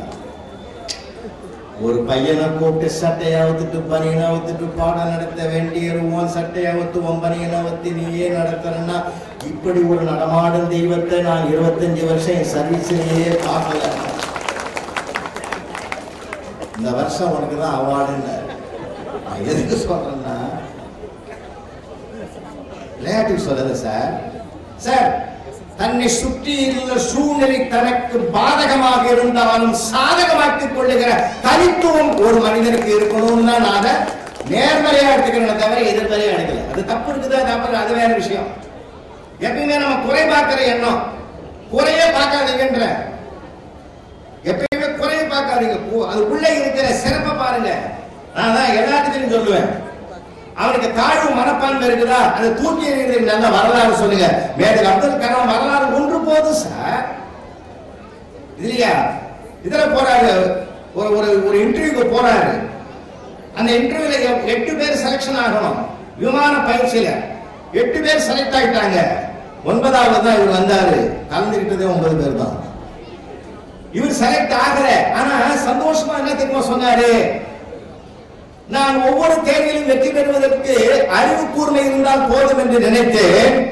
இல்லை இல்லை, உடல் மனமும் தேவை என்பதை இப்போதுதான் புரிந்து கொண்டேன்னு சொன்னார்.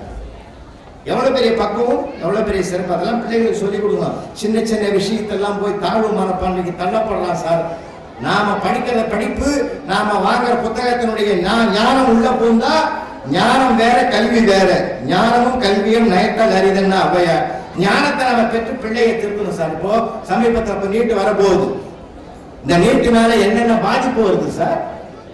ஒரு குழந்தை இழந்தால் கூட அது மிகப்பெரிய வருத்தத்துக்குரியது. இப்பயே அவனை தயார்படுத்துங்களே. விரும்பியது கிடைக்கவில்லை என்றால் கிடைத்ததை விரும்பிக் கொள் என்ற பக்குவத்தை சொல்லிக் கொள்ளும். அதுக்குதான் காந்தியினுடைய வரலாறு. மகாத்மா காந்தியினுடைய வரலாறு படிக்கிற போது நமக்கு என்ன ஞானம் வரும்? அவமானப்பட்டார், அந்த அவமானத்தை அவர் வெகுமானமாக எடுத்துக்கொண்டார். தென்னாப்பிரிக்காவிலே படிக்கிற காலத்திலே ஒரு ஏசி போட்ட அந்த சேர்க்கார்ல உட்கார்ந்து ட்ரெயின்ல பயணம் பண்ணார். ஒரு ஸ்டேஷன்ல நிறுத்தி இன்னொரு வெள்ளக்கார வரும்போது 2 பேர் உட்கார்ற அந்த கம்பார்ட்மெண்ட்ல இவரை இறக்கி விட்டான். பெட்டி படிக்க நான் டிக்கெட் வாங்கினேன்னு சொன்னார் காந்தி. நீ டிக்கெட் வாங்கின வெள்ளக்காரன் மட்டும்தான் பயணம் பண்ணுவான், இந்தியன் உட்காரக்கூடாது, வெளியில வந்துட்டான். அன்றைக்கு ஒற்றை மனிதர் வெளியேற்றப்பட்டார், கீழே இறக்கி விடப்பட்டார். அந்த ஒற்றை மனிதர் தான் அந்த அவமானத்திற்கு தலைகுனிந்து திரும்பி வந்துவிடவில்லை. அந்த அவமானத்தை வெகுமானமாக எடுத்துக்கொண்டு அத்தனை வெள்ளையர்களையும் அந்த ஒற்றை மனிதன் இந்தியாவை விட்டு வெளியேற்றினார். அது சபதமாக எடுத்துக்கொண்டார் என்றால் அந்த சரித்திரை உருவாக்குற பிள்ளைகள் சொல்லிக் கொடுங்க. நீட்டுல போச்சுன்னா போச்சு. அது என்னங்க ஏங்க இப்படி ஒரு பையன் ஒரு பிள்ளைய வச்சுக்கிறோம். நாம தயவு செஞ்சு நான் உங்களுக்கு வணங்கி கேட்கிறேன், புத்தக திருவிழாவுக்கு வந்ததுனால இந்த சிந்தனையோட போங்க. அந்த காலத்துல வேற சார், அப்பெல்லாம் 10 பசங்க 12 பசங்க. எங்க பெரியப்பாவுக்கு 16 பசங்க சார். 16 வித்து பெருவாழ்வு வாழ்கின்றதை நிறைவேற்றிட்ட மனுஷன். யாராவது பிள்ளைங்க பேர் கேட்டா அது அவருக்கு தெரியாது. எங்க பெரியமாவை கூட்டு தான் சொல்ல சொல்லுவாரு, இந்த 8வது பையன் பேர் சொல்லுங்க. அது கேட்கறாரு பாருங்க. இத்தனைக்கு அவர் போஸ்ட் மாஸ்டர் சார், வெளியிலையும் டெலிவரி உள்ளேயும் டெலிவரி. குடும்ப கட்டுப்பாடு நோட்டீஸ் கொடுக்குறவன் எங்க பெரியப்பாவுக்கு கொடுக்காம போட்டான். என்ன கூப்பிட்டாரு, அவனை போய் கூட்டு வந்தேன். ஏன்னா என் வீடா தெரியல உனக்கு வேண்டாரு.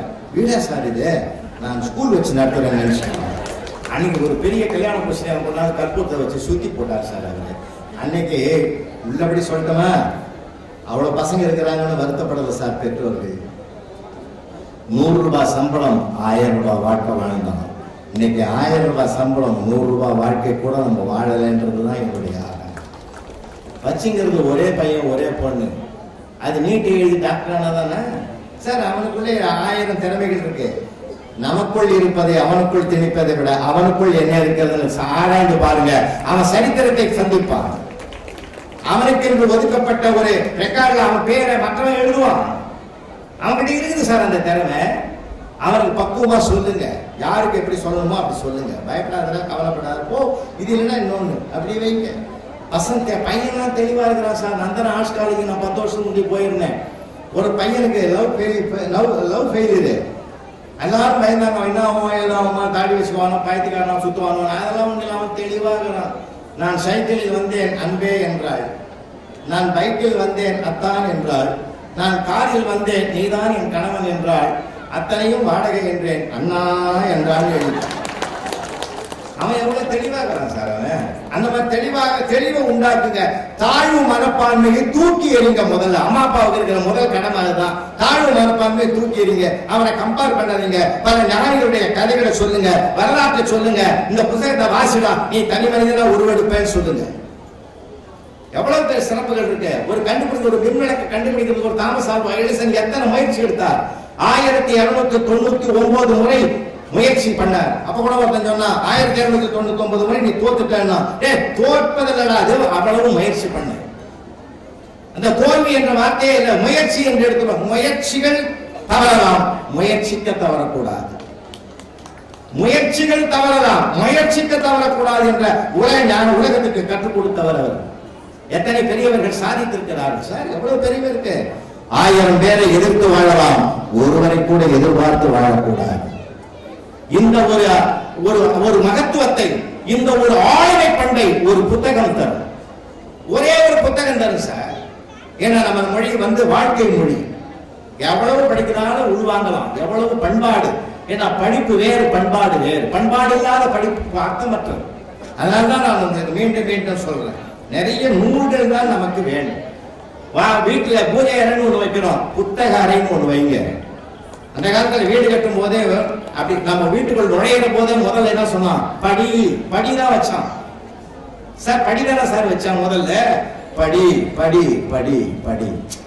2 அர்த்தம் சார். நம்ம படிப்படியா உயரணும்னா படிக்கணும், வீட்டுக்குள்ள போகணும்னா அந்த படி மேல ஏறி போகணும். அந்த படின்ற வார்த்தை என்ன அருமையான வார்த்தையை நம்ம பெரியவங்க வச்சிருக்காங்க. அதனால்தான் கூடம் என்பது என்ன, கூடி பேசுவதற்காக. அதனால இன்னைக்கு எதமா பிள்ளைகளுக்கு சொல்லிக் கொடுங்க. படிப்பது என்பது, படிப்பது சுகம் என்று சொல்லிக் கொடுங்க. படிப்பது சுமை என்று சொல்லக்கூடாது. அவன்கிட்ட கேளுங்க, என்னென்ன படிச்ச ஒரு ஸ்டோரி சொல்லுன்னு சொல்லுங்க. அந்த சொல் வளர்த்த பெருக்குங்க. முதல்ல சொல்லும், அம்மா ஒரு ஊர்ல ஒரு ராஜா, இது நேற்று சொல்லிட்டு போடா அப்படின்னு அவனை மூக்க உடையக்கூடாது. மறுநாள் என்ன பிரசன்டேஷன் பண்ணும்போது என்ன சொற்களை சேர்த்து சொல்லலாம்னு பார்க்கணும். நாம ரசிகனாக மாற மாறத்தான் பிள்ளைகள் மிகப்பெரிய வல்லுநர்களாக வருவதற்கு வாய்ப்பு இருக்கிறது என்றால் அந்த படிப்பை பெருமையாக சொல்லிக் கொடுக்கிறது மாதா பிதா குரு, இந்த 2 பேருக்கு தான். ஆண்டவரே நீர் என் குழந்தை, யாமும் பிள்ளைகள். ஆண்டவரே நீர் குயவன், யாம் களிமண். ஒரு குயவன் களிமண்ணை 2 கைகளாலும் பிசைந்து வலதிலையும் இடதிலையும் பயன்படுத்தி ஒரு பானையை உருவாக்குகிறான். அப்படி உருவாக்குகிற போது உள்ளிருக்கிற கை அந்த பானை இந்த வடிவத்தில் வர வேண்டும் என்று அது கருதுகிறது. அது சில சமயங்கள் வெளிநடப்பு செய்கிற போது வெளியில் இருக்கிற கை உள்ளிருக்கிற கைக்கு ஒத்துழைப்பு கொடு என்று அதை தட்டி கொடுக்கிறது. வெளியிலே இருக்கிற கைதான் பெற்றோர்கள், உள்ளே இருக்கிற கைதான் ஆசிரியர்கள். உருவாக்கப்படுகிற அந்த கலைப்பொருளை போல உங்கள் பிள்ளைகளை உருவாக்குகிற பெருமை இந்த 2 இடத்திற்கும் உண்டு. பொறுப்போடு அந்த பிள்ளைகளை நாம் நெறிப்படுத்தினால் வருங்காலத்தில் நிச்சயமாக இந்த சமுதாயத்திற்கு பயன்படுகிற மனிதர்களாக அவர்கள் வருவார். நீங்க வெறும் பாட புஸ்தகத்தோட நிறுத்தீங்கன்னா அவன் பணம் மட்டும்தான் சம்பாதிப்பான், தான் மட்டும்தான் வாழ்வான், சுயநல வாழ்க்கை மட்டும்தான் இருக்கும். நிறைய ஏராளமான நூல்களை அவனுக்கு வாசிக்க பழக்கி விட்டால் அவன் சமுதாயத்திற்கு, ஒட்டுமொத்த சமுதாயத்துக்கு பயன்படுவான். கற்றோர்க்கு சென்றவிடமெல்லாம் சிறப்புன்னா நம்ம பிள்ளைகள் இன்னைக்கு உலகத்தையே ஆள்றான் தெரியுமா உங்களுக்கு? நான் பல உலகத்தில் எல்லா நாடுகளுக்கும் போய் வந்துட்டேன். அத்தனை நாடுகளிலும் நம்ம பிள்ளைகள் ஜொலிக்கிறான் தெரியுமா உங்களுக்கு? இன்னொன்னு தெரியுமா விஷயம், நம்ம பிள்ளைகளுக்கு இந்த நாட்டில ஒரு பொறுப்பு கொடுக்கிறான். ஏன் தெரியுமா? ஒரு நிர்வாகமும் பொறுப்பு கொடுக்குது. ஏன் தெரியுமா? இந்திய இளைஞர்கள் மீது அவர்கள் வைத்திருக்கிற நம்பிக்கை தான் முதல் காரணம் என்றால், அந்த நம்பிக்கை நட்சத்திரமாக அவர்கள் விளங்குவதற்கு அவர்கள் கற்ற கல்வியும் தேடிய நூலும் தான் அவர்களுக்கு பெருந்துணையாக இருக்கிற வரலாற்றை நான் நேரடியாக பார்த்தேன். நிறைய படிக்கணும். ஆபிரகாம் லிங்கன் சரித்திரத்தை சொல்லிக் கொடுங்க. ஒரு ஆபிரகாம் லிங்கன் என்ன பண்ணார் தெரியுமா? தன்னுடைய மகனை கொண்டு போய் பள்ளியில சேர்க்கிற போது உலக ஆச்சரியம் அது, உலக ஆச்சரியம் அது. எப்பா கிறிஸ்துவான் என்ன லெட்டர் கொடுத்தார் தெரியுமா? என் பிள்ளைக்கு தோற்கவும் கற்றுக் கொடுங்கன்னு எழுதி கொடுத்தார். நான் தோல்வியினுடைய வழி என்று தெரியும் அவனுக்கு. அவர் பலமுறை தோற்றவர், ஆனால் ஒரு முறை மிகப்பெரிய வெற்றியை வென்றார். மிகப்பெரிய வெற்றியை வென்றார் சார். சிந்திச்சு பார்க்கணும். அன்றைக்கு நகரத்துக்குள்ள ஒரு பெரிய கூட்டம், ஒரே கும்பலா இருக்குது. அந்த இளைஞன் என்னன்னு எட்டி பார்த்தாரு. இந்த கூட்டத்துக்கு மத்தியில ஒரு கரடி இருக்குது. அந்த கரடியில இருந்து ஒவ்வொரு முடியா எடுத்து ஒருத்தன் வித்தனுக்குறான். ஒவ்வொரு முடியும் இவ்வளவு ரூபான்றான். எல்லாரும் காசு கொடுத்து வாங்கி போறோம். என்ன காரணம் சொன்னா, இந்த கரடி முடியை நீ வீட்டுல வச்சிருந்தா காசு கொட்டும்னா ஆளாளுக்கு நம்பி வாங்கணும். அப்படி வாங்கி போறவனெல்லாம் பார்த்தாரு அந்த இளைஞர்.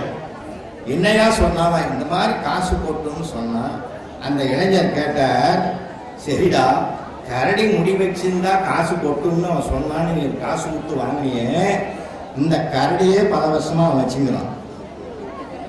அவனுக்கு காசு கொட்டியிருந்தா ஏன்டா இதை விற்கிறான்னு அப்படி ஒரு சிந்தனையை இளமை பருவத்திலேயே சொல்லி பிற்காலத்தில் இந்திய சட்டத்தையே இயற்றியவர் தான் அண்ணல் அம்பேத்கர் என்கிற மிகப்பெரிய வரலாறு என்றார். உங்க பிள்ளைகளை சிந்திக்க சொல்லுங்க, சிந்திக்க சொல்லுங்க, அவனை சிந்திக்க வைங்க. அவன் அருமையா சிந்திக்கிறான் தெரியுமா? எங்க கணக்கு டீச்சர் சாந்தகுமார், அவனை மறக்க முடியாது என்னால. ஒரு தடவை என்ன வந்து சொன்னாங்க, நீங்க சிந்திரா அதுரா இதுரா அவனை பாராட்டி பாராட்டி எங்க குழப்பையை கெடுத்துட்டீங்க சார். நீங்க பாருங்க, எனக்கு ஆன்சரையே அவன் சரியா எழுத மாட்டான், என்னமா எழுதிக்கிறான் அப்படின்னு. பாருங்க சார், காலமும் நேரமும் ஒரு கணக்கு கேட்டேன். 10 பேர் சேர்ந்து ஒரு வேலையை செஞ்சா 20 பேர் சேர்ந்து அது வரும் இல்லையா? நம்ம எல்லாம் காலம் நேரம் நம்ம படிச்சிருப்போம். அந்த மாதிரி கேட்டிருக்குது. 10 பேர் சேர்ந்து ஒரு தார் ரோடு 20 நாள்ல போடுறாங்க, அதே ரோடு 15 பேர் சேர்ந்து எத்தனை நாள்ல போடுவாங்க? இவன் எழுதிக்கிறான். இது அனாவசியமான கேள்வி. ஏற்கனவே 10 பேர் போட்ட ரோடு மறுபடியும் 20 பேர் போடணும்னு சொல்றாங்க. அது மட்டும் இல்ல, 3வது வரி எழுதிக்கிறான், இது அரசாங்கத்துக்கு வீண் செலவுன்னு எழுதிக்கிறான். அவனுக்கு 4 ஃபுல் மார்க் போடுவேன். ஏன்னா நீங்க நினைக்கிற ஆன்சர் வேற, அவன் சமுதாயத்தை பார்த்து எழுதுற அக்கறையோடு எழுதுற ஆன்சர் அது. அவன் புத்தியில் இருக்கு, நீ புத்தகத்தில் இருக்கிற ஆன்சர் கேட்கிற, அவன் புத்தியில் இருக்கிற ஆன்சர் எழுதிருக்கான். பாராட்டி போடுமா அப்படின்னு. ஏன்னா அவனை திறமை பாராட்டணும், அங்கீகரிக்கணும், சந்தோஷப்படுத்துங்க. அப்படிப்பட்ட ஒரு சூழ்நிலையை உருவாக்கினாலும் ஒரு புத்தகத்தை வாங்கி கொடுங்க, அவன் சுவையா படிச்சிட்டான்னா அடுத்த புத்தகம் நீ எப்பமா வாங்கி கொடுப்பேன்னு கேட்பான். எப்பமா புத்தக திருவிழா வரும்னு கேட்பான். நீங்க சில கல்லறைகள் போய் பாருங்க, கல்லறைகள் கூட சில இடங்கள்ல அந்த புத்தகத்தை கவிழ்த்து வைத்தது போல் இருக்கும் கல்லறைகள். மனிதன் மனம் எப்பொழுதும் நிமிர்ந்திருக்க வேண்டும் என்றால் அந்த புத்தகம் தான் அவனுக்கு உறுதுணை செய்யும். கல்லறையில் அடக்கமான பிறகும் கூட படிக்க வேண்டும் என்கிற ஒரு உணர்வை அந்த கல்லறை அமைப்பு கூட நமக்கு பாடம் நடத்துவதாக நாம் கருதி கொள்ளும் போது புத்தகத்தினுடைய வலிமை நமக்கு என்னன்னு தெரியும்.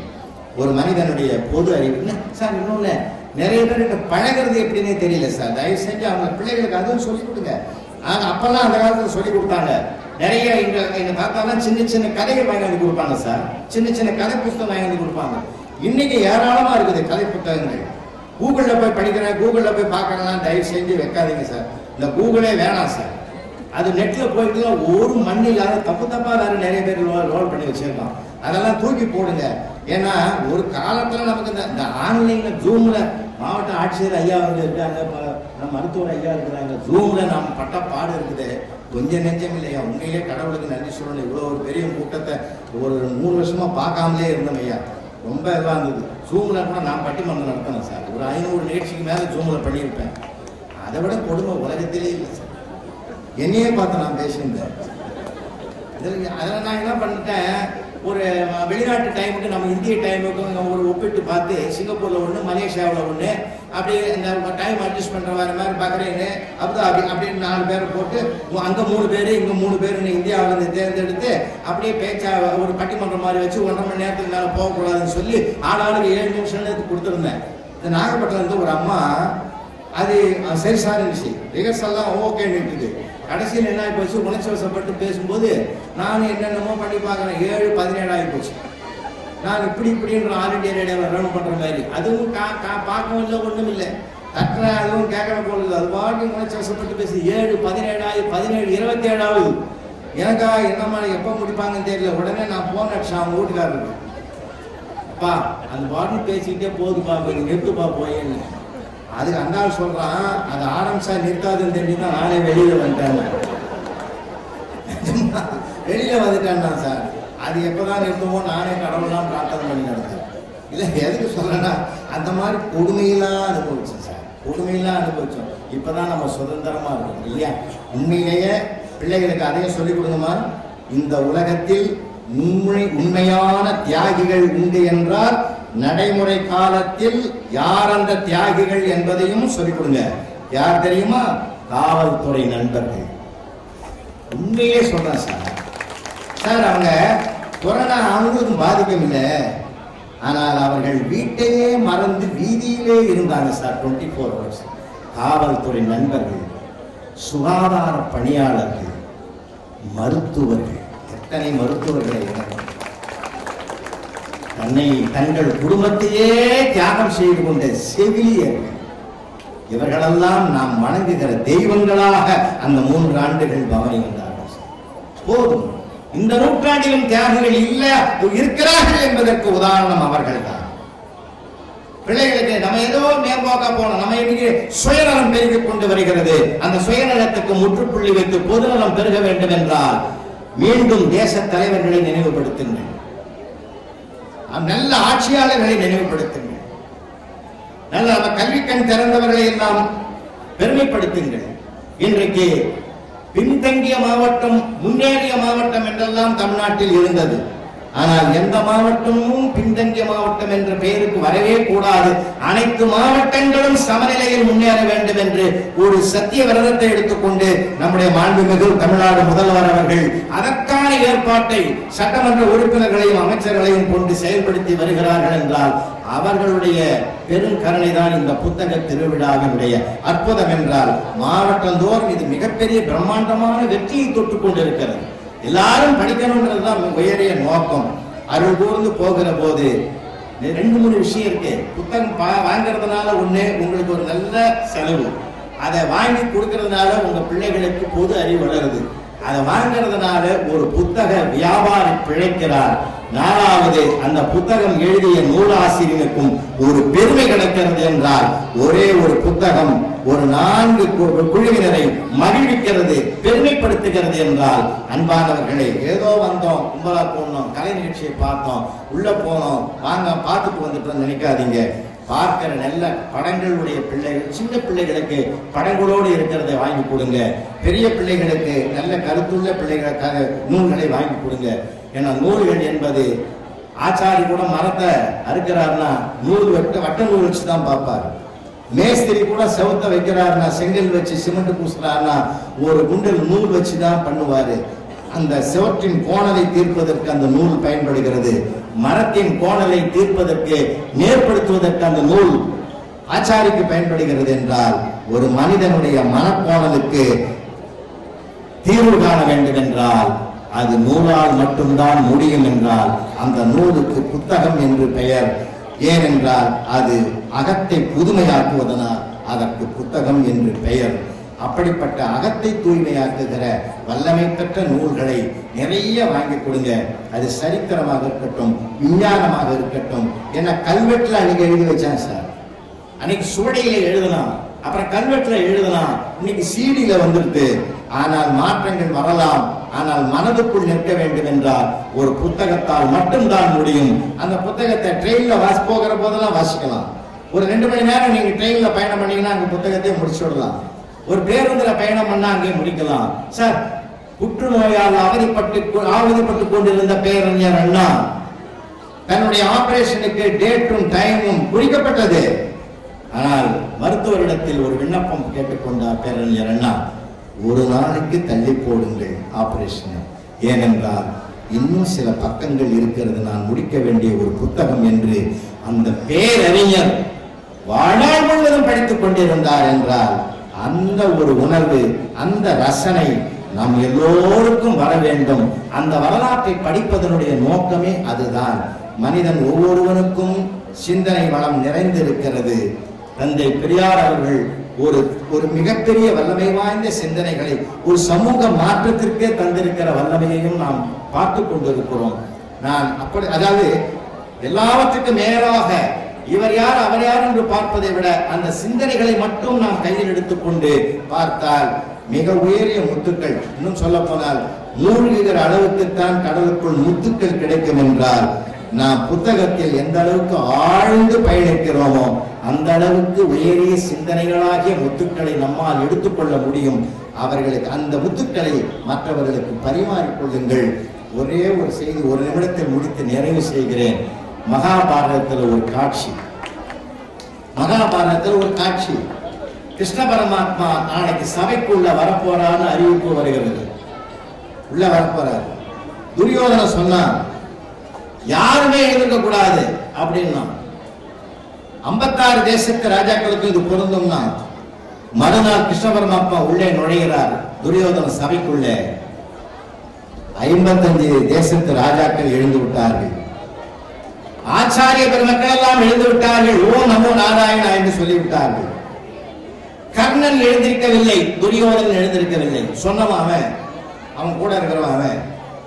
கர்ணன் தலை கவிழ்ந்து இருக்கிறான். தலை கவிழ்ந்து இருக்கிற கர்ணனை துரியோதனன் பார்க்கிறான். நண்பனாய் வந்தாண்டா நண்பன், எழுந்திருக்க கூடாது என்றுதான் நான் சொன்னேன், ஆனால் முகத்தில் கூட விழிக்க மாட்டேன் என்று தலை கவிழ்ந்து இருக்கிறான். இவன் தாண்டா நண்பன் அவன் நினைச்சான். அந்த கர்ணனை கிராஸ் பண்ணி போறாரு கண்ணபெருமான். அவனை பார்த்துட்டு என்ன நினைச்சாரன் தெரியுமா?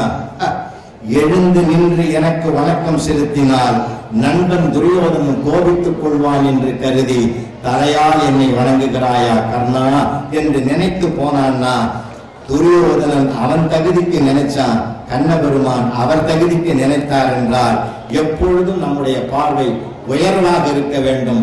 அந்த உயர்வை தருவது உன்னதமான நூல்கள். அதை வாங்கி பயன்பெறத்தான் புத்தக திருவிழா. அழைத்த மருத்துவர் ஐயா அவர்களுக்கும் அழைப்பு கொடுத்த உங்களுக்கும் இருந்து கேட்ட பெருமைப்படுத்திய மாவட்ட ஆட்சியர், கூடுதல் ஆட்சியர், பயிற்சி ஆட்சியர் அத்தனை பெருமக்களுக்கும் என்னுடைய மனமார்ந்த நன்றி கலந்த வணக்கத்தை மீண்டும் தெரிவித்துக் கொண்டு நிறைவு செய்கிறேன். இந்த தகவல் உங்களுக்கு பிடிச்சிருந்தா லைக் பண்ணுங்க, உங்க ஃப்ரெண்ட்ஸுக்கு ஷேர் பண்ணுங்க, மறக்காம எங்க சேனலுக்கு சப்ஸ்கிரைப் பண்ணுங்க.